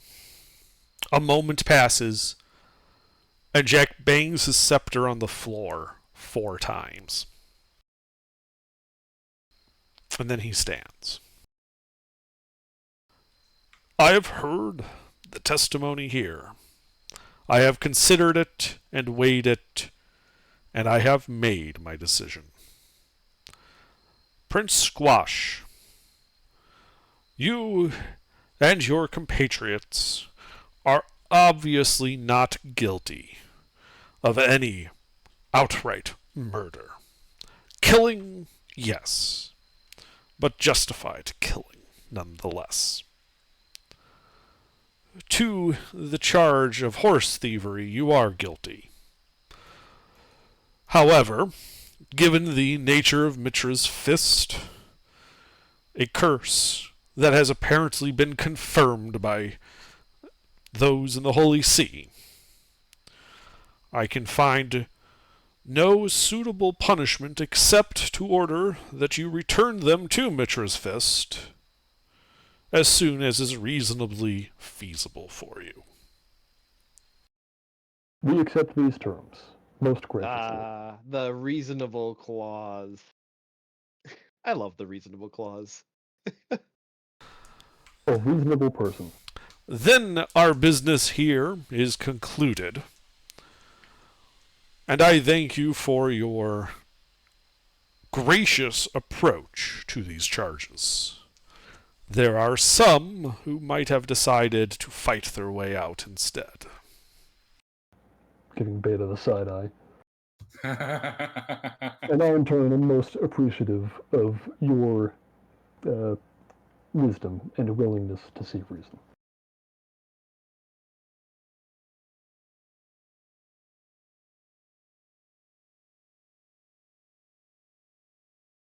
Does Twidget see the first guard he was fucking with? Yes. Oh, wait. But I know he's there now, so.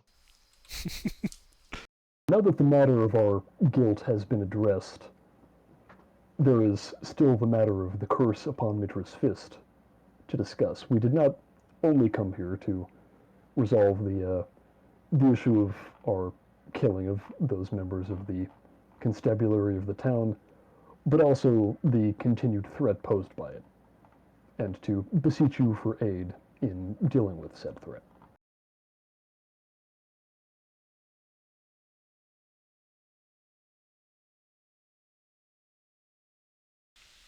Three riders we have lost. Unknown numbers of merchants and highwaymen. Adventurers and knowable have all perished in or around Mitra's fist. This curse is a blight upon this region. Of that I agree. As to aid, my son, as he gestures towards him, shall accompany you, I think. Him and a host of armed men to help restore order where it has apparently been lost there in Mitra's fist. They will aid you as much as they can in lifting this curse, though their primary and sole duty is to secure the village itself. Of course. Then I welcome you as guests. Stay as long as you need to make your preparations. then you and my son may head out at your decision. I'd thank him, and then I'll look over at his son and give him the nod. He nods back. Yep. And then with that, I think we make our way from the court. Okay. All right. And having served the party's asses and secured our innocence, it is now time for me to go to bed. All right, have a good night, Pete. All right. Good night. And Have a good night. thanks for not deciding to fight our way out this time. Well, yeah. Well, now that you're leaving, Yeah. We had you to, This help time us don't handle kill the talky anybody. talk. This time don't just start killing people indiscriminately the second I leave. Yes, squash. All right. Yeah, make sure Yes, you're legally Pete. racist. This place with had it. better be spotless when I come back. there you go. I found it. I found it. Oh, he left. He wants you to return the party's reputation in pristine order. It was never good to begin with. Pete may not be here for the full session, but my god, he has quite an impact when he's here. So we begin shuffling out of the court. Yeah. The son does motion for you to wait a moment. Okay. We shall, of course, wait a moment. Yeah. If I see that guard, I just whisper "Daddy" in his head. He smacks you on the back of the head. What? No, I'm just kidding. I was about to say. Dude. Telepathically fucking with this guy, he thinks he's finally free of it. All of a sudden, walking out of the courtroom. Daddy. You just hear this random person, like from everyone else, this random guard in the crowd just goes, "God fucking damn it!"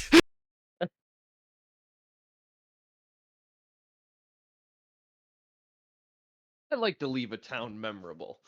I'll be back in a moment. All right, so dude, bro, wait for us to hang out, so we hang out. Yeah, he comes and he introduces himself as Fred Ben Carel, son of Jack Ben Bosim. And See, now at this point, I'm just wondering, did they pick their names out of a hat? What? Their last names. What about it? It's just weird. What's this Okay, guy's name? nice to say about someone's name.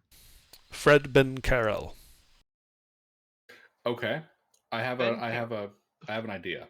It might be that they're naming their children after the town they were born in, even if it's not where they were raised, or perhaps after an ancestor.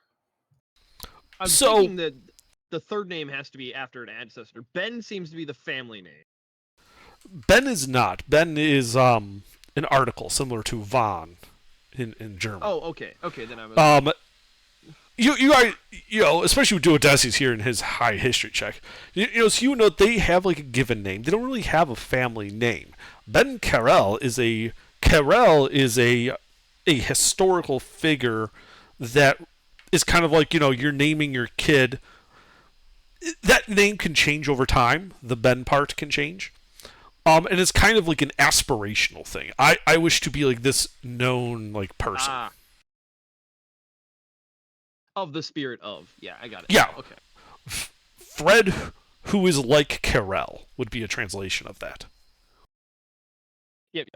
Yeah, this is like, I'm like, but his dad's Bosim. Why is he not Bosim? Yeah. So, 'Cause he the wants to be like parents will Christine, give him, this guy wants to be like parents will bestow their kid with one. It's kind of like, I hope you could live up to this historical figures, whatever. In adolescence, people tend to take their own.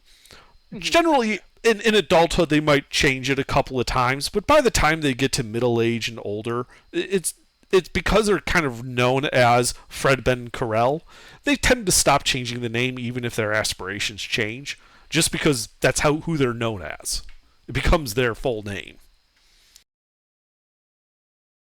I can just see So- how the eulogy goes, and then it's like, yep, this guy failed to live up to his namesake.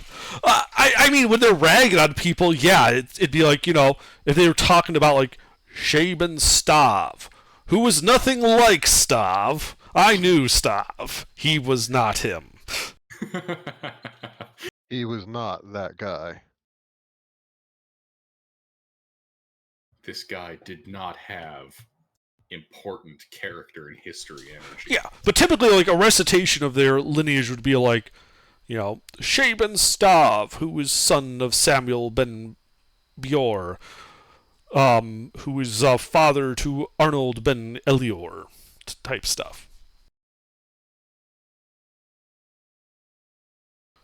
I kind of went in the middle there, but yeah, it would be like, Jack ben Bosim, who was the son of Arnold ben Elior, who was the son of Shay ben Stav, who was the son of Samuel ben Bezior, and etc., etc.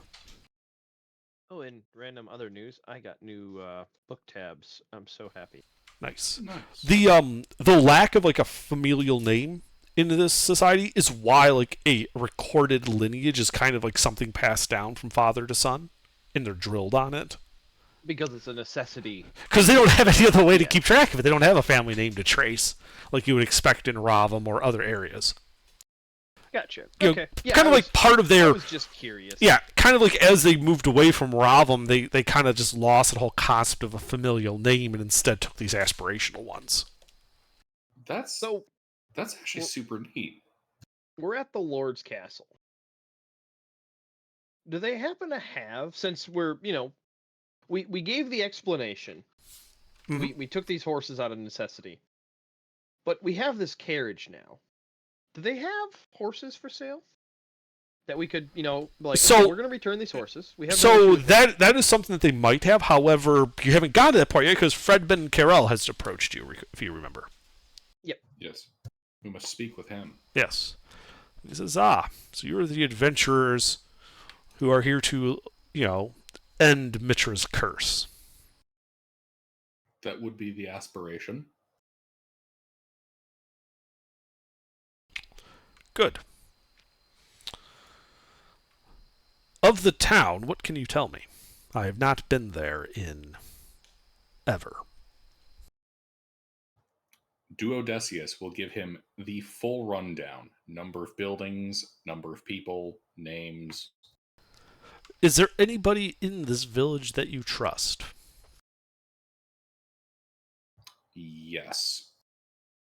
There is? I am having trouble finding his name in my Oh, horrific the handwriting. But the priest at priest? at the Temple of Mitra's Fist. Yeah, the old one. Cornelius?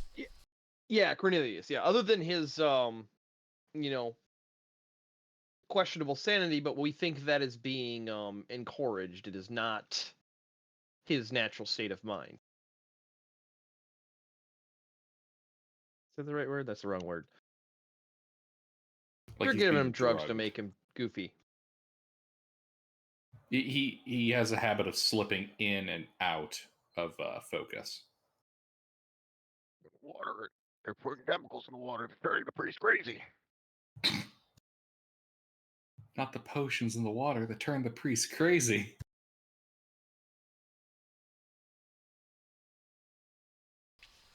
Well, that is good to know. Then that will be our first contact when we get there. Hopefully, this cult hasn't dealt with him. When do you expect to leave?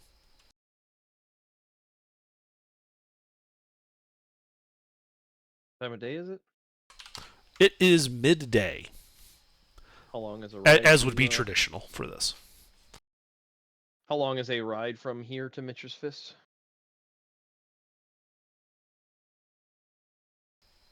Hang on.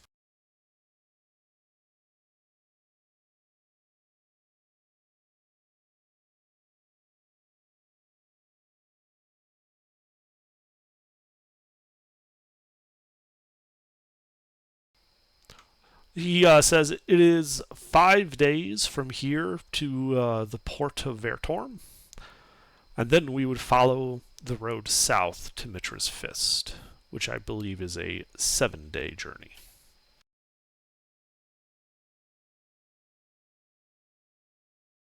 So if we leave midday, we'd get there midday.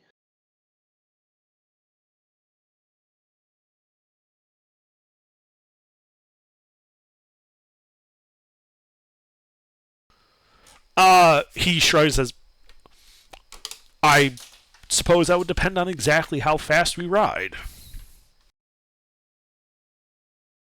Well, they're likely expecting us. Perhaps not. Our riders died, or at least failed to return. They have no news of this trial. They don't know the outcome. He's looking at you like, yes, unless they happen to somehow have spies here, they would not know that you were not prosecuted for, the murder. The deaths. He would call it the deaths, actually. I like him already. Okay, well, then it really wouldn't matter when we leave. Not really. We got 12 days of riding. It's 12 days whether we leave in the morning or at midday.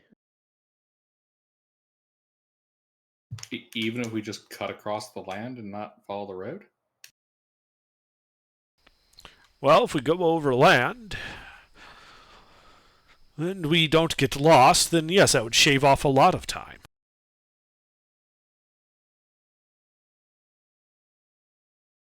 I don't think we'll be getting lost. Then it would take us only 5 days to reach Mitra's Fist, if you're so confident of your ability to get us there. What kind of land is between here and there? Savannah. And linear, like the linear cardinal direction? East by southeast.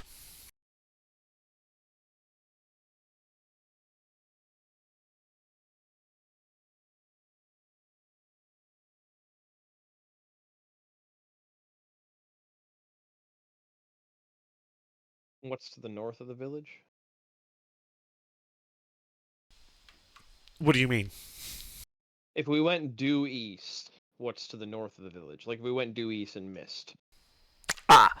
Well, you know that the road runs north-south, so if you just go due east, you'll eventually hit the road. So going due east, there's no way you can screw directions up. Right, but to minimize travel time, you would go, east by southeast and intercept the road at an angle. If you screw that up, though, and you go straight south, it is possible to miss Mitra's Fist and end up in, the barren wastes. That's what I was saying, the safety play of going due east and catching the road, because that would still shave time off. Mm-hmm. Yeah, we'll just make it like 6 days instead of 5 days to get there. Yeah. Yeah, let's do that. If you then you overshoot, have if the you somehow safety- miss the fact that the road exists and you end up in the hills, eventually you would hit the sea. I don't think we'll miss the road. So I think the best course of action would be just going due east to shave off as much time as possible without the possibility of getting lost. And that's when the cultists this whole time just painted over the road. Fucking Looney Tunes style. Exactly. Like, you just I get don't there, remember. it's just a sign says road closed, no adventurers allowed. Mm-hmm. So I think that would be our best course of action. And leaving as soon as your men are available. Then we leave now. Can we buy some horses?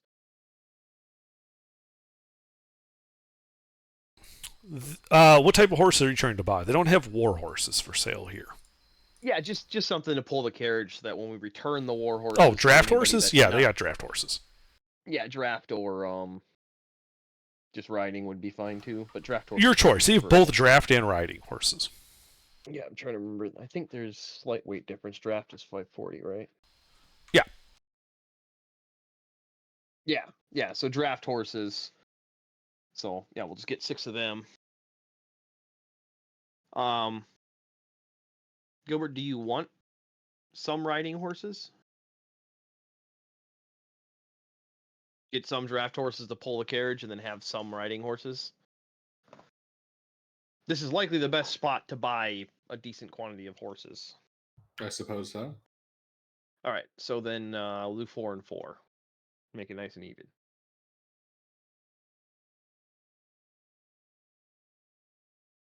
and then 7 war horses in tow. Okay.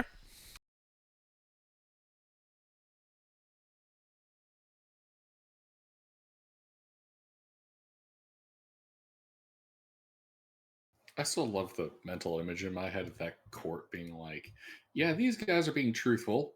They come across as like a fucking barbarian savage from the south and a rob them.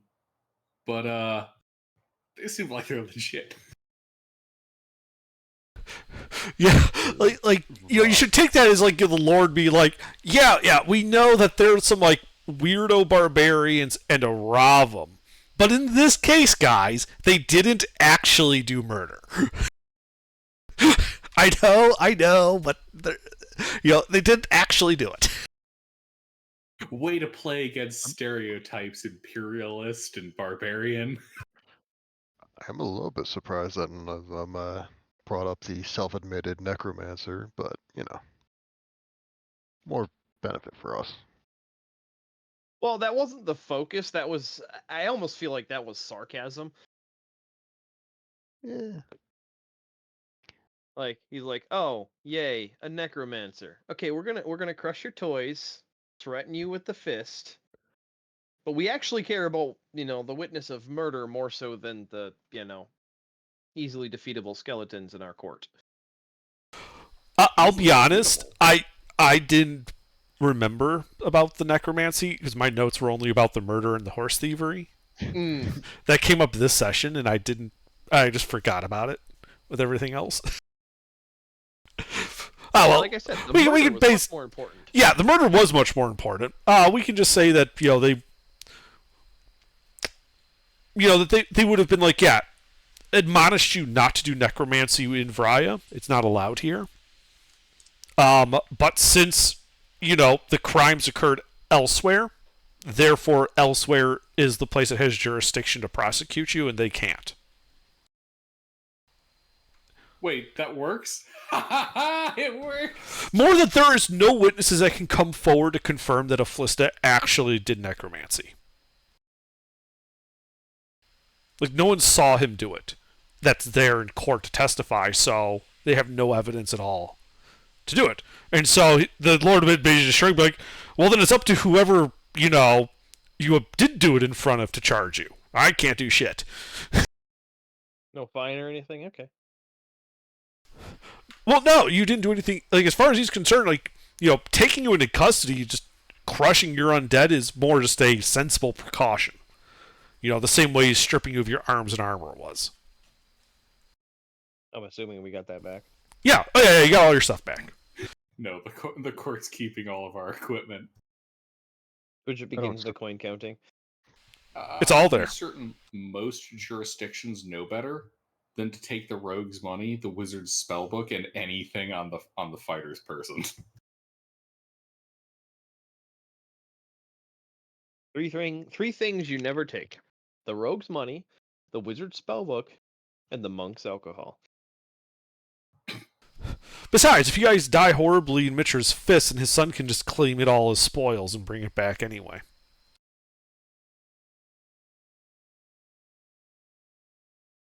Doesn't mean I'm not counting still. Yeah, I know, but you've got like 6 days to count, so it's all there. I'm just telling you as a DM, it's all there. Why is it you let the child count the money? It's that is good for his something education. That would come up. It's good for his education. He'll be good with numbers when he gets older. Which is already better with numbers than the entire party. What are you talking about? What's your 16? I know you're 20. I know you're int based, so you are 20, but you also have to remember. I know. He's 12. I know. And he has an int of 16. It's also that I don't actually handle the money. You handle the money. Mm-hmm. Do we still have money? Yes, great. That's all I need to know. And Sleuth, you got all those spells written down, right? Yes. Oh, what'd you take out of 4th level out of curiosity?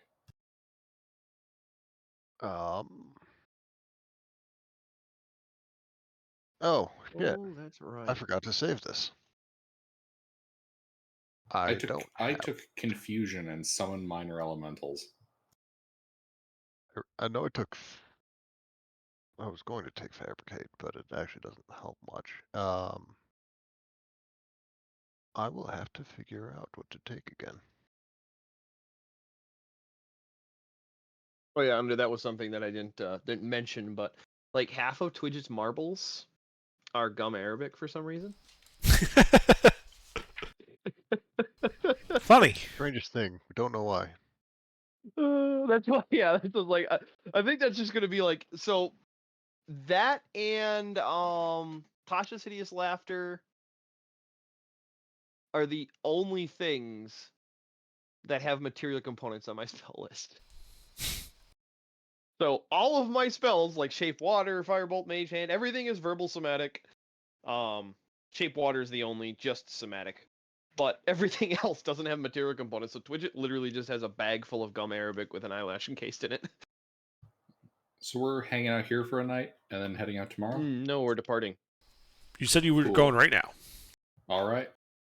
Yeah, we have the carriage, so What will we we do? have- So I'm transcribing their law book and the genealogy. Sure. Oh, you want to stay? No, It only Oh. takes him like a couple of minutes, maybe an hour to do that. Okay. You would have done it while you were buying the horses. Yes, I'm sure this has got to be a point of entertainment at some point. The fact that the 12-year-old gnome is doing all of the purchasing for the party. he's good with money.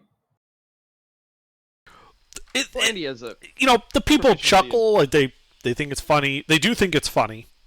But as far as they're concerned, as long like you notice that all of the merchants always seem to test your coins to make sure they're real. well. I mean, the only thing I did was give the guy that sold me the horses a pound brick of platinum. Right? Yeah, and he checked it to make sure that that's what it was. And then he's like, while he's got the scale out, Twitch is like looking at the bag of platinum bricks. Do you want to test all the other ones? No, just the one you're paying with.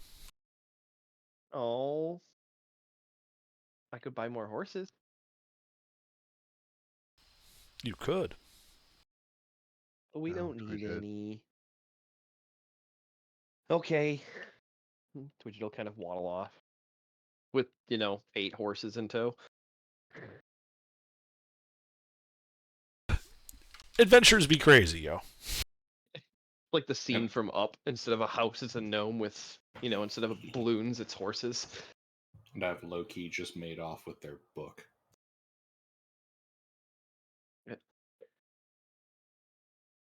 Out of curiosity, how illuminated is this manuscript? It's not. It's actually rather rough. This looks more like something that was like a child's reader than like an actual like tome kept in a nice library. Fair enough. This is something you give to prisoners in case they decide to take a shit on it. Well, either way, I shall copy down its info into a spare book that I have, and then spend the some time on the trip just very carefully, fully illuminating the whole thing. Do Okay. I on the way out of the town while we're riding the carriage, do I see that guard Yes. out loud? Twidget says, "Bye, mister, it was nice to meet you," and then sits back down in the carriage. You hear, well, goddamn gnome kids, and he starts like chucking like a rock at you. Just clacks off the side of the carriage. Telekinesis is mine. It's my rock now. And then you get arrested for thieving rocks. He threw it away. It's salvage rights. But it was still the Lord's rock. Nah, just No, that falls under littering.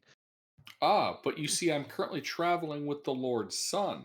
I picked it up so that he wouldn't lose any of his stuff. you brought the Lord's rock with the Lord's son to throw at the village. Yes, we brought the Lord's rock with the Lord's son to throw at the Lord's village. So what are we packing in this party now? What armaments is he bringing to bear? So he is in plate. He is seated on a warhorse. He looks to be wielding a greatsword. Ooh. And he has a dozen men at arms in studded leather with a shield and a spear. They are on foot. How many of them are there? Dozen? A dozen, 12. Well- Melissa's on the far side of the carriage, grumbling about when she had a dozen minions to do her bidding. All of Well, yesterday. funny thing, we have an extra seat in the carriage and 11 horses.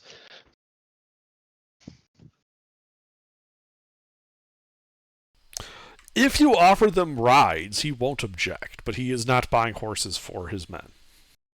Well, it's more of the point. Somebody's got to ride the horse, right? I mean, you could just tie him and lead him. Yes. Yeah.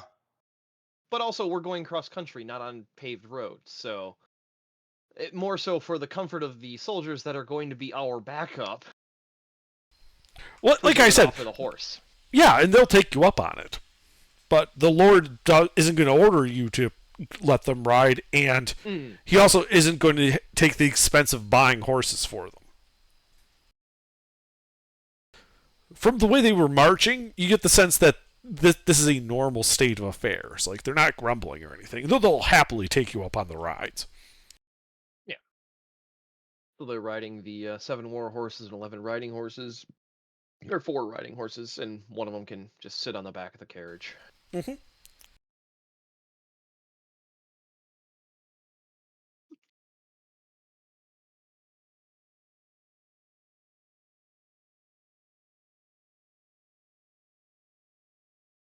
Off we go. Yeah, you go cross country. Whoever's navigating, give me a survival check. That would most certainly not be Twidget. So who's navigating? Beta. I don't think Beta's doing it. Beta's got like dumped wisdom, yeah? Isn't Beta a monk? I No. don't know Mission what Beta part. is. Beta, what are you? Mister. Beta is a thing. Yes. is a nun. Do you have wisdom stat for survival? That's all we care about. Oh, let me look. Probably her wisdom is decent. She has a +1 in survival. Well, it's better than my -2. I got a +2. I mean, she's not a cleric, so she's a charisma-based caster. So her wisdom is Yeah, Ah. mediocre. So then, yeah, it'd be duo. I don't have proficiency that aids, so. All right. Yeah, you spend the day making good time. And in the morning, as you start to head out, you find the road and begin heading south towards Mitra's Fist. 4 more days pass, and you're about a day north of Mitra's Fist. Kind of going into like a valley pass in the savannah. You can see the hilly lands to the east and west of you, kind of starting to close in. Mitra's Fist was built at kind of like a narrowing of it before it opens up into the barren wastes.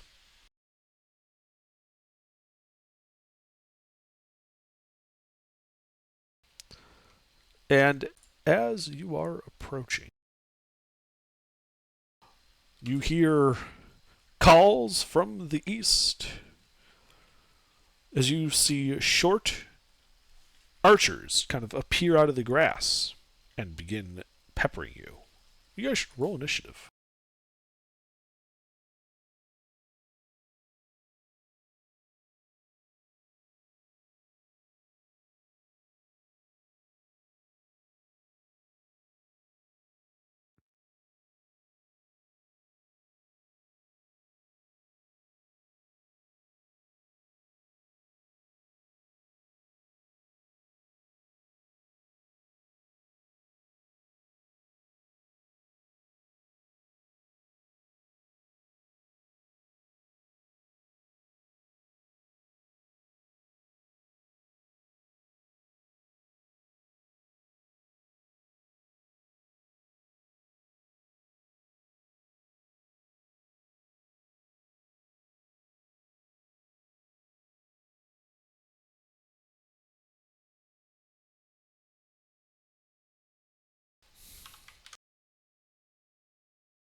All right, Aflista, what do you do? How tightly packed are these archers? Um, they're somewhat loosely packed. Like the total of 20 of them, they appear to be keeping about 7 to 10 feet between themselves. How many could I hit with a fireball? What's the radius on Fireball? 20? 20. You'd be able to hit about half of them, 10 of the 20. I'll go ahead and do that. That sounds fun. Okay. So you cast Fireball. 10 of them have to make a dex save. These guys are like in the process of shooting at us, right? Yeah. All right. Just making Uh, sure that's justifiably self-defense in front of the Lord's Son. they're drawing bows with arrows pointed at you guys. Yeah. Oh god, we're in a CK2 event. Yes, you Archers are. on the grassy knoll.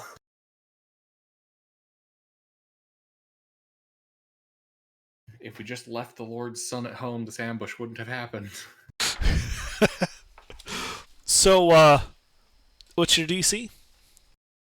That is a good question. I want to say 16. Oh shit, Yeah, we ain't got that. 16. Let me roll. 16, okay. So they all failed.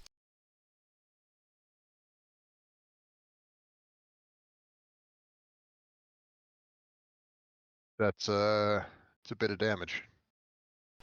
Okay, yeah. So smoke clears. Those 10 are gone. Anything else? I'd like to yell to the rest, I think you should reconsider. And that'll be it. All right. Let's see. The men-at-arms grab their spears, hop off their horses, and begin forming like a shield line as they start marching into the towards the enemy. They wouldn't just cataphract charge them? No, these are not cavalrymen.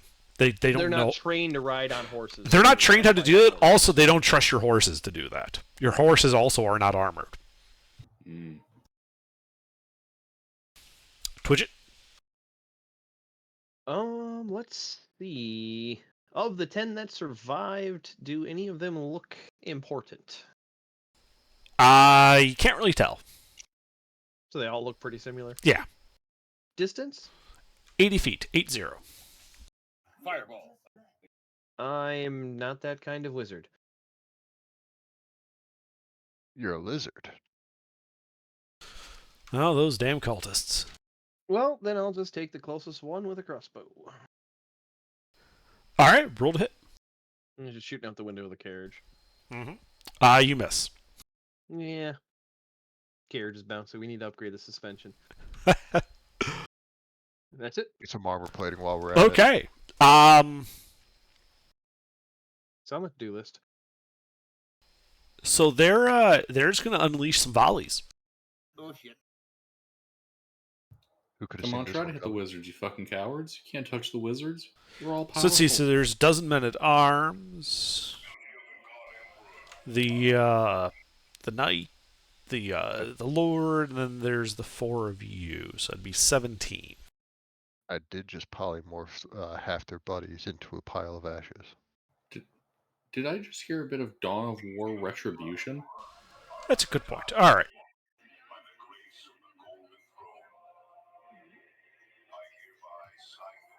So they each get 2 shots. What the fuck is he playing Dawn of War retribution for? All right. now? So Aflista, do 17s hit you? I will cast shield, and that brings Yes, my armor yes, class up yes. to 21. Okay. Beta, does a 12 hit you? No.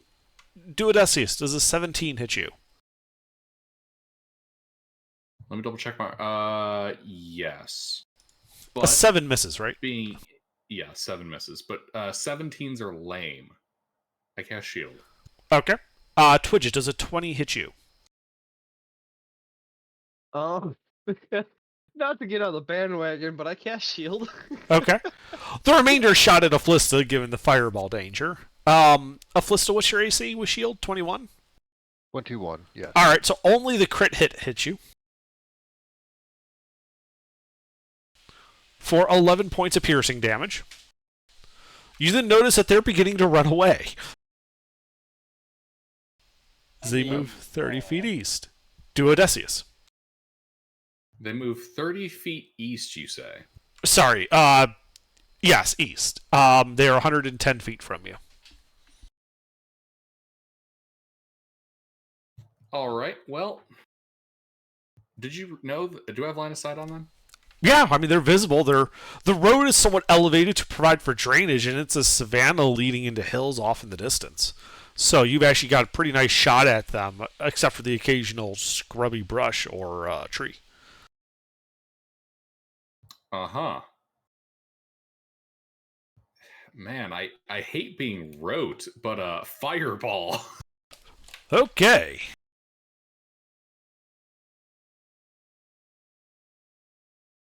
Was anybody hurt? I Yeah, was Flister took mildly a hurt. little arrow. What's the DC?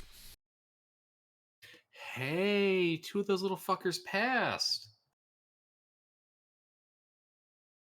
DC is 16. Oh, okay. Great. Roll damage.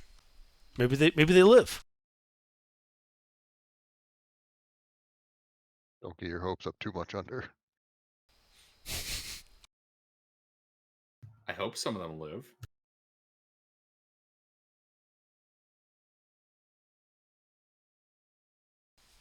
Okay. No. They all died. You guys are out of initiative. So, who were these guys? Like, did we recognize them? Yeah, as you begin to kind of poke at them, you saw some of the bodies fly from the fireball. These were goblins. They looked like they'd been laying in ambush and were retreating to the hills when they realized, oh shit, this isn't just some merchant caravan. The carriage tricked them. Yes, they thought you guys were some merchants. They're like, haha, we could raid these guys, plunder and loot. And then, oh fuck, they got fireball. Oh fuck, that's another fire. Oh shit, there's men at arms coming. Let's run. Oh, no, I they have love a the wizard. 6-second Oh, rounds no. of combat. Well, it's like they pulled up thinking this was like a supply train, and then they realized that no, they're not supplies. The trucks are just full of soldiers and more soldiers, And wizards. and they've got artillery. This wagon and escort has enough firepower to level a settlement. Funny that. So yeah, you guys deal with the goblins. The remainder of your journey south to Mitra's Fist passes without incident. Wait, hold on. Felicia, do you want any of these? Any of what? Goblins. Well, I can't practice necromancy with the Lord's Son watching us. It's a little Remember. bit illegal here. It doesn't count if they don't see it. I'm joking. The Let's, two wizards take bodies behind a hill. Hey, where'd you get those skeletons from? Santa. Amazon. They take their deceased employees and box them up, send them off to necromancers. That is a very Amazon thing to do, actually. Yeah.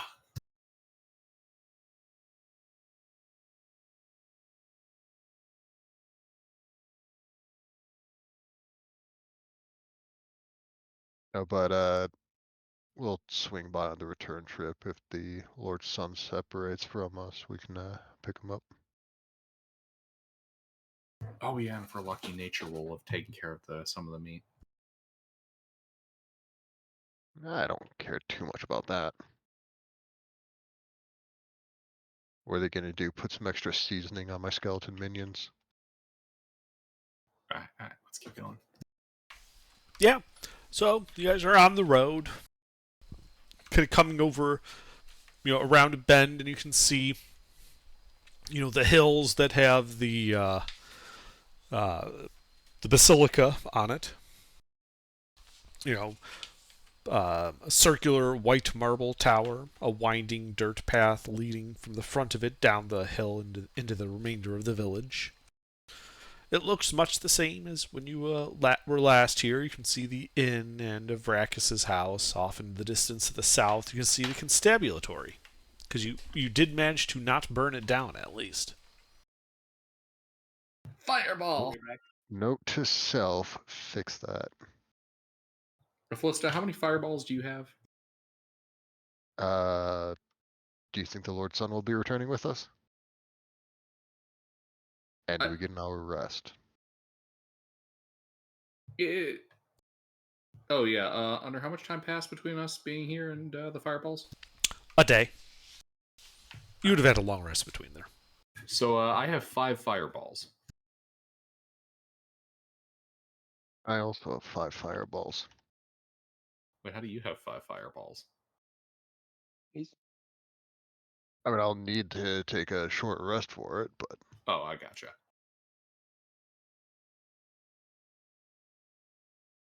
Because I got that knife from the mhm. right. Okay. Awesome. All right. Well, So- you have 4 fireballs and a nuke. There's a difference.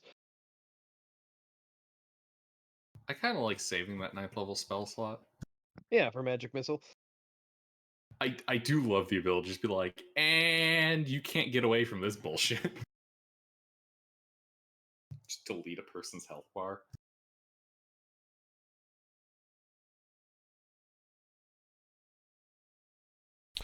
So as you're Alright. approaching, Fred will turn to you and suggest the following: that he and his retinue head into town to make themselves known. Given that the town is likely to react negatively to you and he does like air quotes, murderers walking free, perhaps it would be best if you were to sneak off to the side and approach this trusted person of yours directly and stealthily. Mm-hmm. With all the pomp and circumstance of, the Lord's Son entering the village, hopefully that will distract most of the villagers away from seeing you.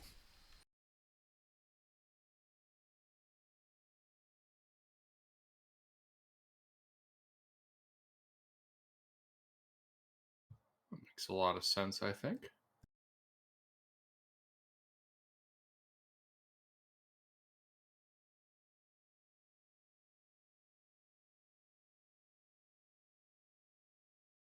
Is there a range on Manifest Mind?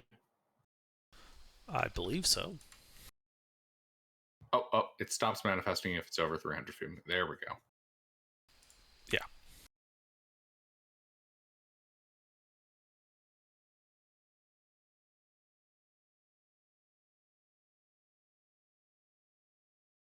Hmm.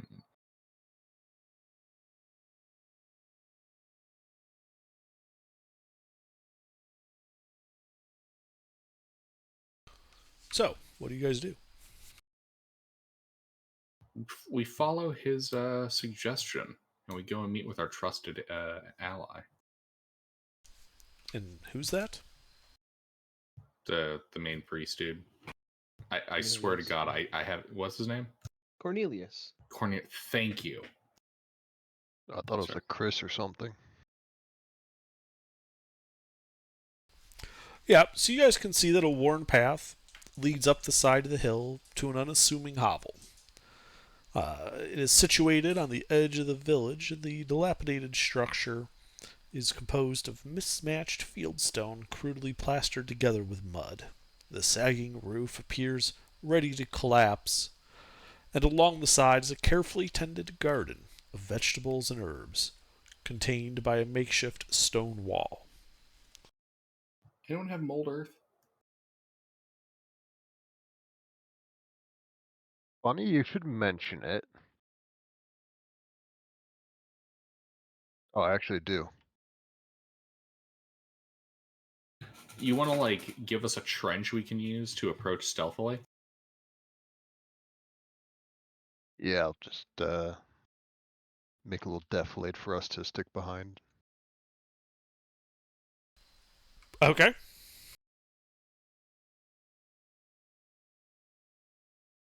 We approach his house via sapping. I learned this one in Vienna.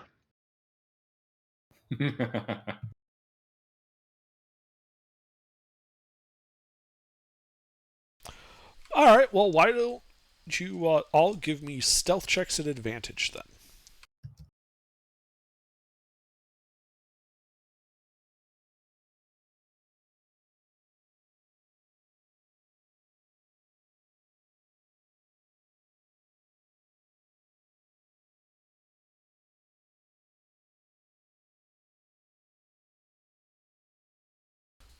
Beta, Aflista.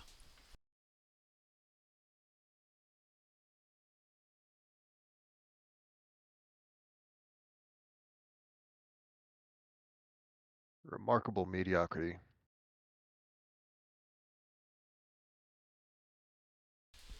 Yeah. So as you're approaching the home, you see the door open, and inside you can see old Cornelius, and in front of him is one of those uh, acolytes that he had helping him tend the church. And the guy seems to like notice you and points you out, and says something to Cornelius, and then you hear him going, "Just stay inside. It's safe there. The murderers are here." As he, begins to turn to start running towards the village. Perhaps you guys should roll initiative at this point.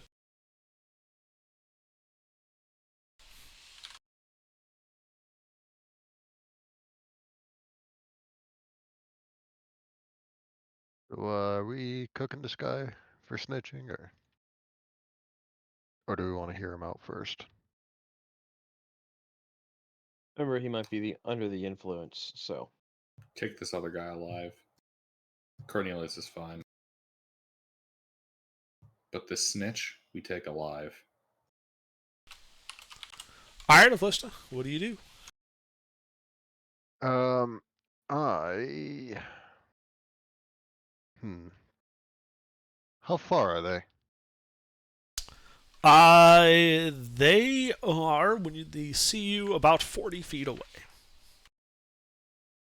I'd like to cast slow on both of them. On Cornelius as well? When you say both of them? Or just this one guy that, had just stepped out of Cornelius's front door? On both of them, so it's less suspicious if they do get away. Oh, okay.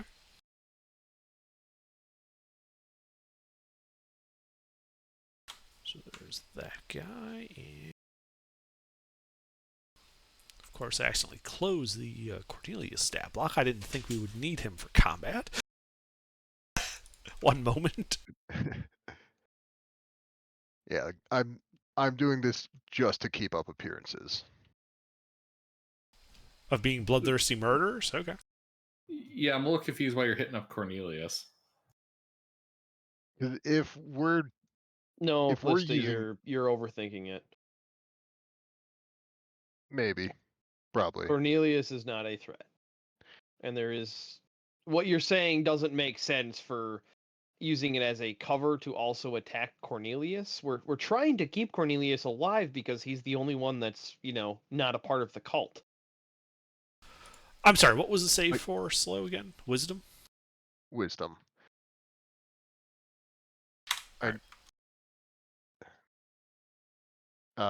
They did both fail. Okay. Anything else? That is it. Okay.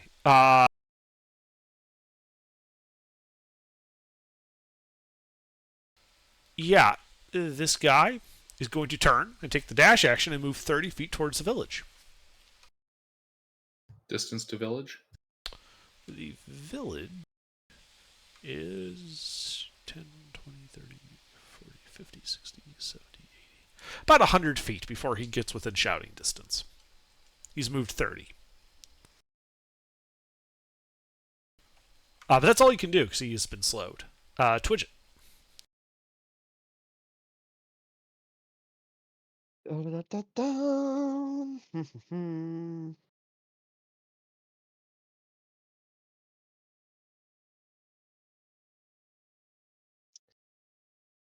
I I'm going to. How far away is he from me?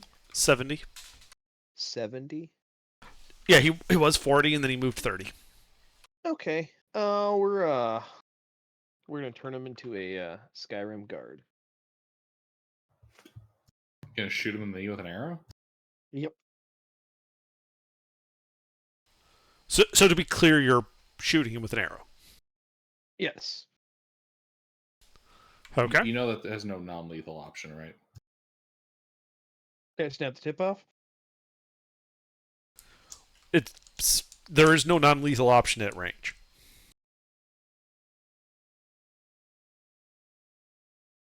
I made blunted arrows in the past. That do bludgeoning damage.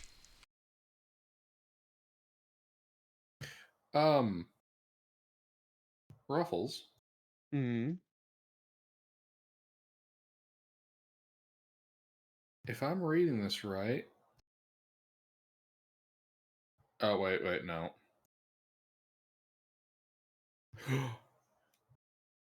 Can you use disarm to shoot his belt and cause his pants to drop around his ankles? You know what? Sure. Okay.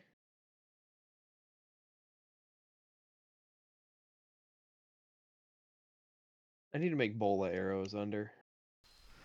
Let's see. Dual wield heavy crossbows and fire a net between them. I can't. All right, So well, we'll- make your attack roll, and it's not versus this guy's AC, but against his, athletics to not lose his belt. He loses his belt, his pants falling down, and him tripping. Wonderful. And that's all I do. Do Odysseus. Distance? 70 feet.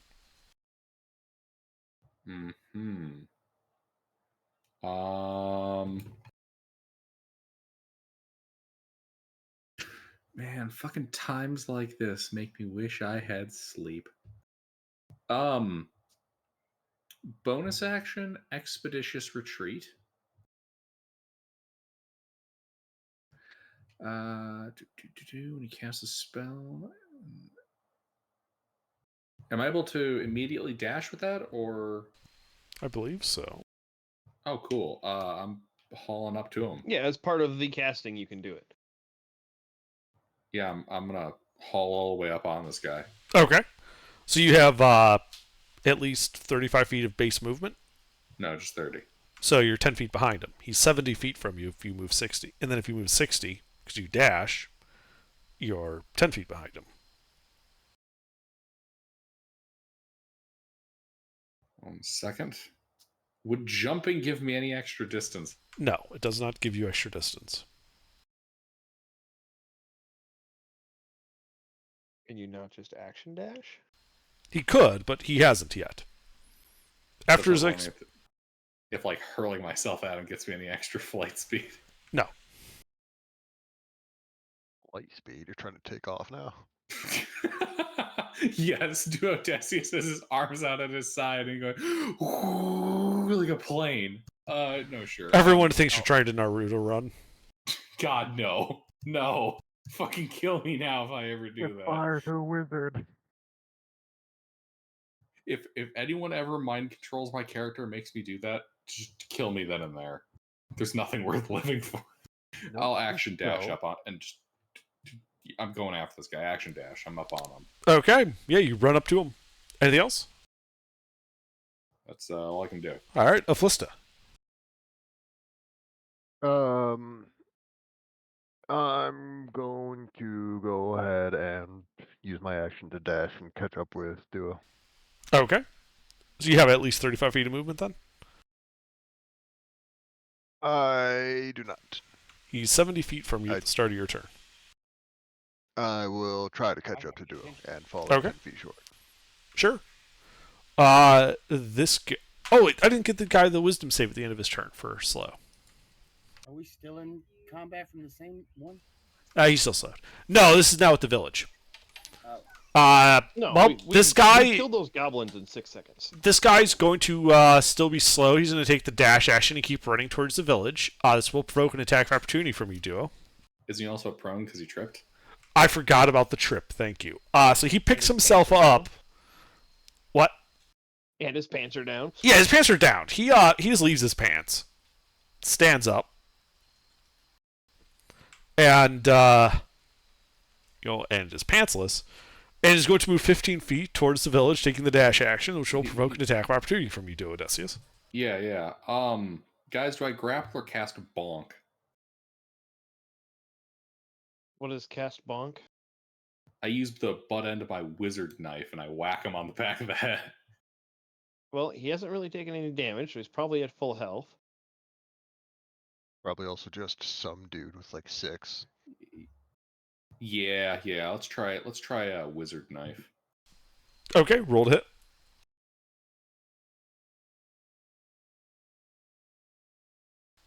That does hit him.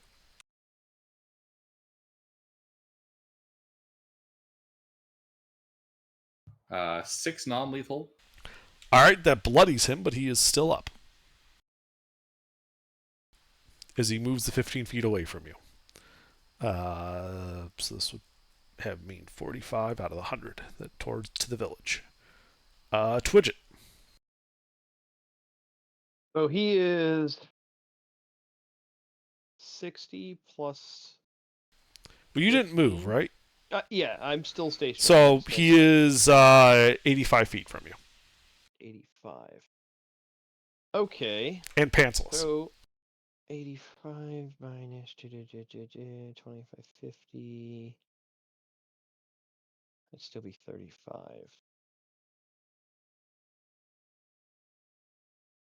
All right. I run forward 50 feet, bonus action dash, Okay. and I do a non-lethal throwing knife attack. You know, holding it backwards so it hits him with the blunt end. Sure. Make an attack roll.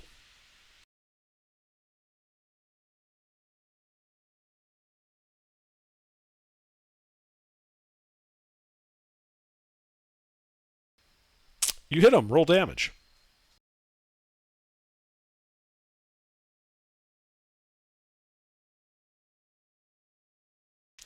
Yeah, your like fingers slipped a little bit. That knife spun about a half spin too far. Yikes. You threw a throwing dagger at him, yes?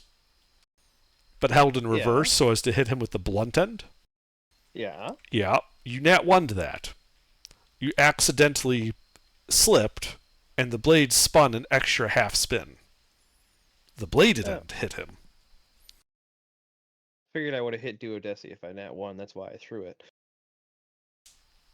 Okay, yeah, you could hit Duodecius instead. Duodecius, you take 8 points of piercing damage as a blade hits you in the back. That's the only reason I would have thrown it at disadvantage. Is like, if I miss, I'm going to hit Duodecius. He's in the way. Alright, sure. Yeah, let's go with that. So Duodecius, you take 8 points of piercing damage as a knife hits you in the back from the attacker unseen. Fortunately, my wizard training is prepared for me for such needs to expeditiously, Indeed. such as friendly fire. Anything else, Twidget? Nope. Duodecius. All right. I pull up on this guy. Uh-huh. Bonk, bonk. Roll to hit. It's a critical hit. You mean a critical bonk? I just... This guy's getting fucking abducted by a wizard.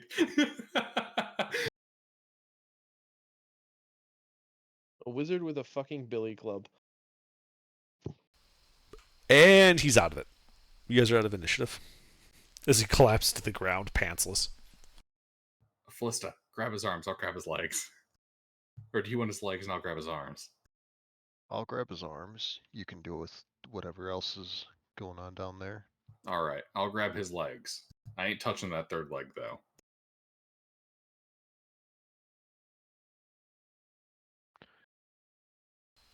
All right, yeah, so you guys grab him, take him back up to old Cornelius's house. I'll Wait. drop slow on Cornelius too. Felista, cover up our tracks behind us. With what hands? Mold earth.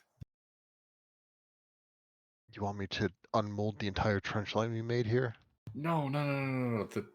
Wait, are we on grass or sand? Grass. Oh, fuck it. Yeah, just haul his ass into the house. All right, so you haul your unconscious acolyte without pants into the house. We take his Hooded takes pants. the pants. Okay. Hooded takes his pants and turns them into a hat. No. Twitch it. Put the pants over his head while we interrogate him. So you walk in, and old Cornelius is sitting there on a chair. Well, it's about time you all showed back up. Things have gone to hell since you left. Sheriff got murdered. Yeah, about that. Wait, did he always sound southern? Like, No, this is new, but I like it. I meant to just do like generic old man voice, but it came out southern, so now he is. You beat your last haul, partner. You used the Spectre old man voice last time, but I like Southern old man better.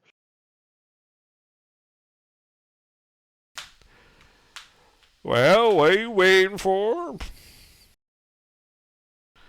I assume you're here to deal with the cult. Yes. Tell us what you know, Cornelius, please. Who's corrupted? Who isn't? Well, we're all corrupted. That sheriff you killed? Was that you after? I don't remember anymore. Yes. Ah. Well, when the sheriff got murdered, did you know that he was some like 340 years old?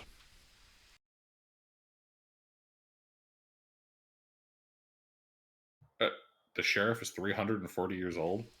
If he wasn't today. That definitely explains the skeletal body. It's also worth noting the sheriff was human.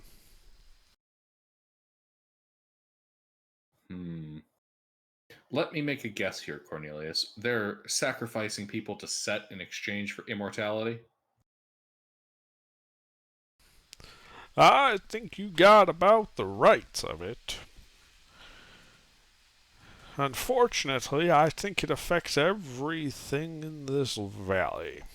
Me included. I've been here for a while and I'm just tired of it. So it's a good thing that you're all back in town.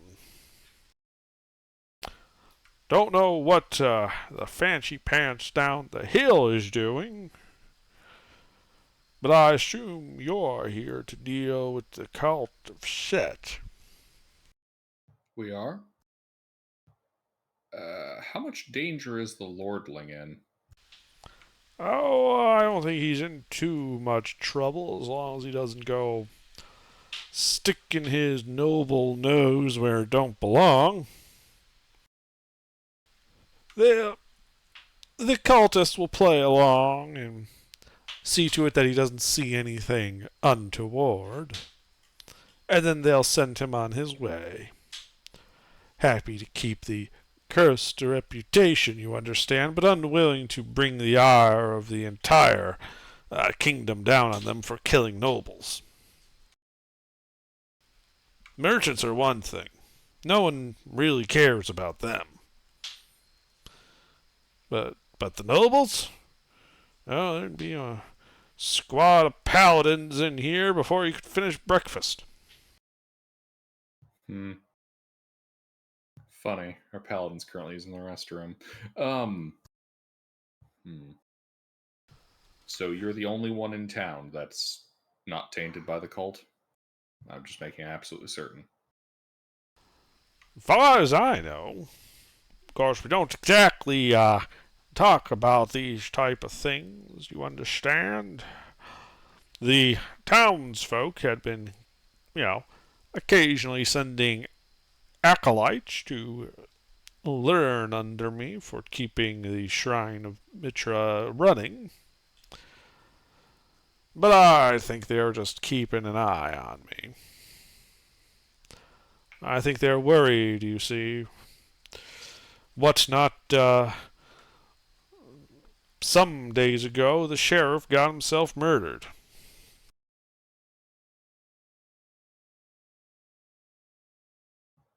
Why have they been keeping such a close eye on you? Why haven't they just killed you if you knew about the cult? I can only assume that they're afraid of me, and afraid of what Mitra's wrath would look unleashed. Didn't protect the poor sheriff, though.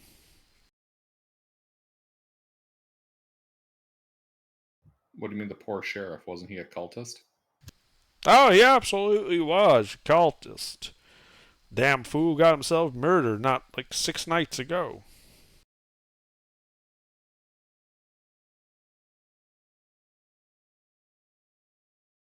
Does anyone have access to like lesser restoration? Beta? Yes, what? What kind of magic do you have? Do you have lesser restoration? What level is it? Second. It is a possibility I have that. What, Gilbert? You don't like talking to the senile old man? Yes, I do know that spell. Cast it on him. Okay. I cast the second level lesser restoration on Umo, on the man, or woman, or thing, or whatever. On the creature. Yeah, that works. Ah, now that does make things a lot clearer now. I can understand a lot more. The fog is lifted. The worshippers of Set. They're back. When did I get so damned old? It just happens over time. It creeps up on you sometimes. It didn't used to. Have you hit How triple old are you? digits? I don't rightly know. What year is it? We give him Tells the him year. the year. No. No, I'm only 67. How old was the sheriff? Him? He was somewhere between 300 and 400, I think. The Whispers of Set have been performing fell rituals down in the dungeon beneath the village, sucking the life force out of those unfortunate souls to wander into these cursed lands. But that's all gonna change now, isn't it? Ain't that right, my young adventurous friends? It is. Now, if I recall, even in my fuzzy state last time, I did show you a secret way into the dungeon via the chapel. You A did. trap door under the second pew. It's still there if you need it, unless you have some other plans for gaining entrance.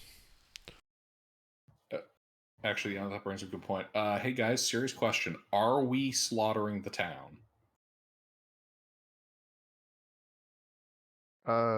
He just said that not everybody was part of the cult, but everybody was affected by the cult's activities. So we no. hit the succubus, and then see if we can find the cult leaders. If not, leave it up to the discretion of the Lord's Son as the most legitimate authority we have at present. Yeah. Oh, do you think if we... I'm looking at Cornelius. If we deal with what's inside of the temple, would it kill off all the cultists? Ha! If you manage to end this curse, I don't think it would kill them outright, but I think the weight of their ages would catch up to them right quick. I'm So anybody mentioning in the that village, because some years ago, one of the cultists got a bit disaffected and attempted to leave. Only a few centuries into his life. As soon as he left for the bounds of the valley, I was following at a distance, you see, younger and more spry at the time than I was, and I watched him wither away and turn to dust before my very eyes. So if you end that curse, I imagine it would be similar effect on them all. just put everybody Alright. in the village in the carriage and ride out of town.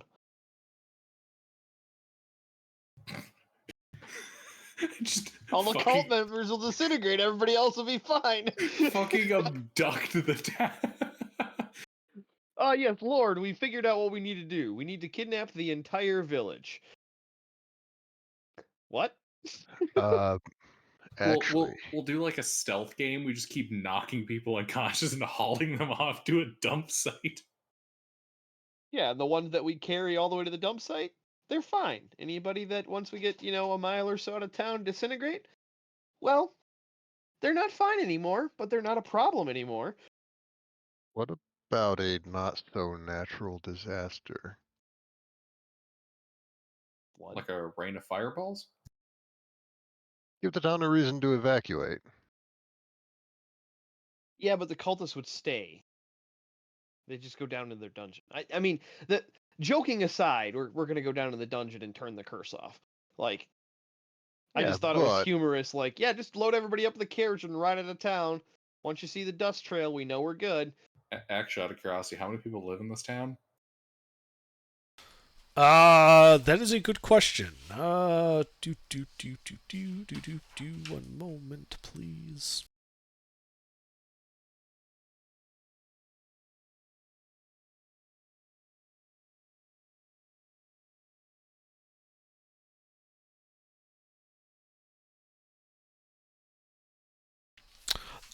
There's about, it'd be like 30 people in the village-ish. Dude, we could totally abduct the village. It's a small village. It's only notable because of the shrine to Mitra and the subsequent vanquishing of Set. Wait, does that include the people we killed?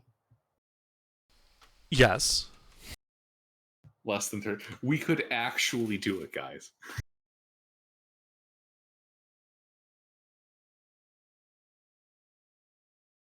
Um,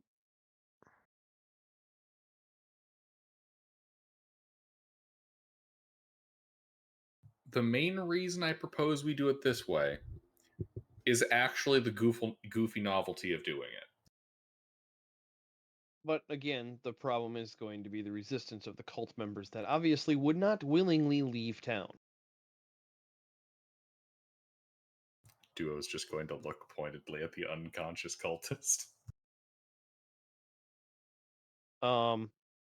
That dude could easily be a regular old acolyte. We don't know who and who is not the cultists. And if they're cultists that are 300 or 400 years old, I don't think they're going to have 12 hit points, Gilbert. I mean, fair enough. what are hit points and who's Gilbert? I mean, the guys we killed. Yeah, that's fair. We did have to go lethal on them. You know what? Should we try to take this acolyte out of town? Just see how it plays. Well, why don't we ask Cornelius who this acolyte is? Was he born here? Or was he That's here fair. before Cornelius was? Yeah. Is this guy a cult member, Cornelius? Oh, I'm pretty sure he is. Now, in my addled state, cultists would occasionally send someone younger than I to serve as an acolyte in the in the church. In reality, they were just keeping an eye on me. Hmm. So it is How- almost certain that he is, if perhaps a low-level member, a member of the cult of Set nonetheless.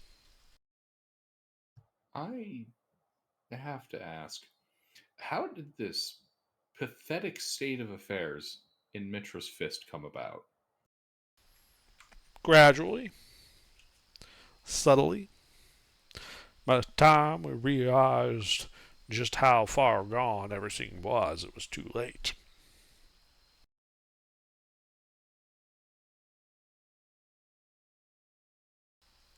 A person here, a person there, a drifter, and then time moves on. People forget whence they came. They look for power.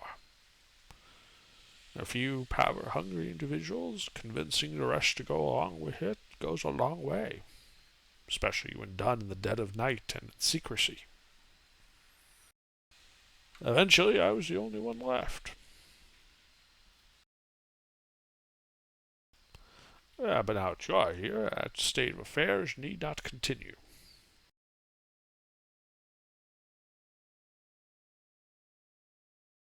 If we lift this curse, will you also perish?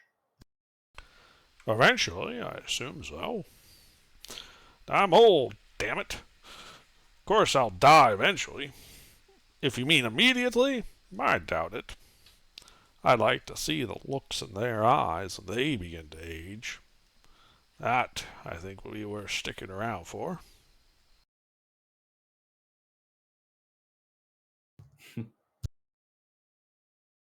All right, then. We'll head into the cult lair. Good. I'll cover for you, if need be.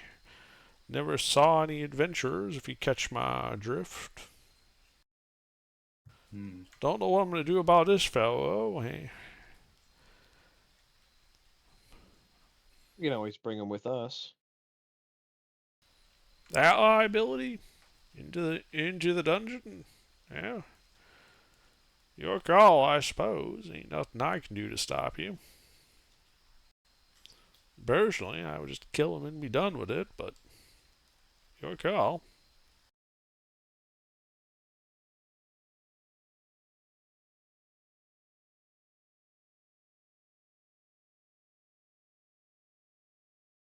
Gilbert?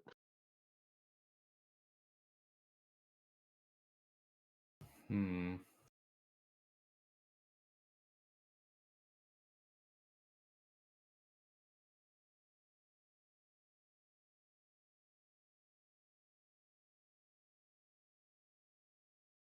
I'm weighing stuff in my head. Well, I mean, a scale would be a better option, but to each their own. Under. Yep. Based on the legal and cultural background that a person from the Ravum Remnant would have,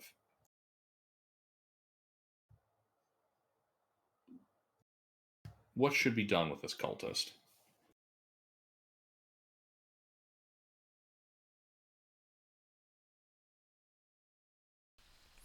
For membership in a prescribed organization, prison.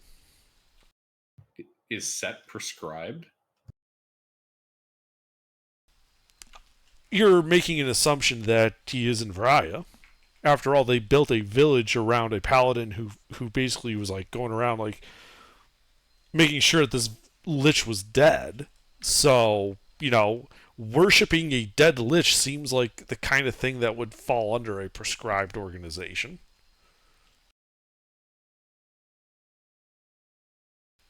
It's a type of organization that would be prescribed if the government of Ravum knew about it. I'm sorry. It prescribed is one of those words that I occasionally fuck up its meaning in my head. It doesn't mean subscribed.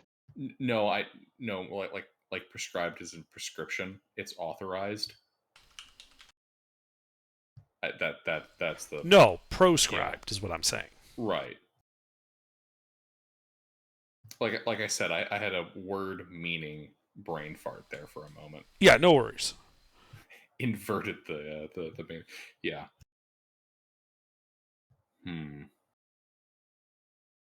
Well, we can't imprison him,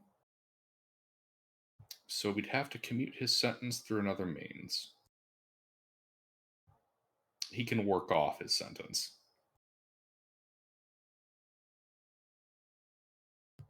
Let's take him with. If he proves to be a liability, we can end him.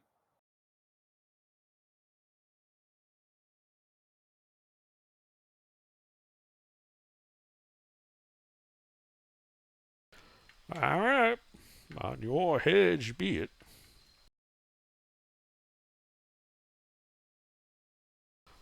It does look like they are starting to break up down there in the village, though. If you want to get down in there, now would be the time to be moving on.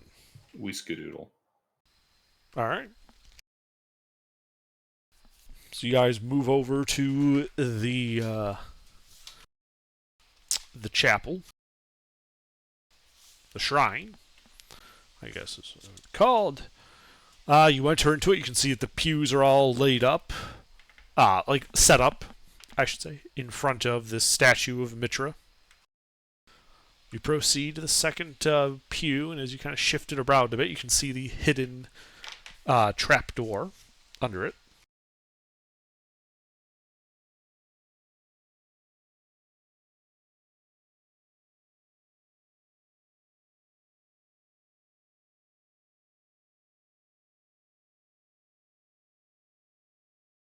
So you're just going to keep staring at this trapdoor?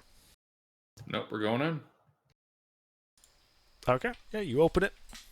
You can see it's a shaft. Looks to go 20 feet down to a flagstone floor, though there is no ladder or other means to lower yourself easily.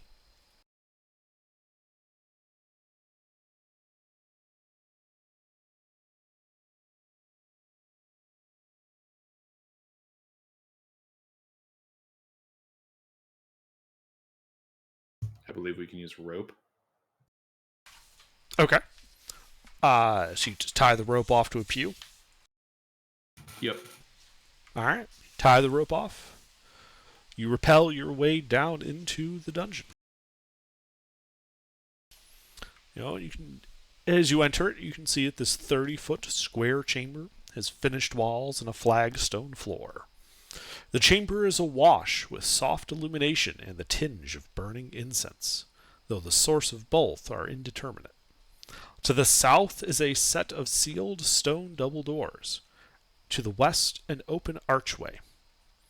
A male human, adorned in archaic gold plate armor, kneels before the archway, his eyes closed as if in meditation. And I think that is where we will leave it this evening.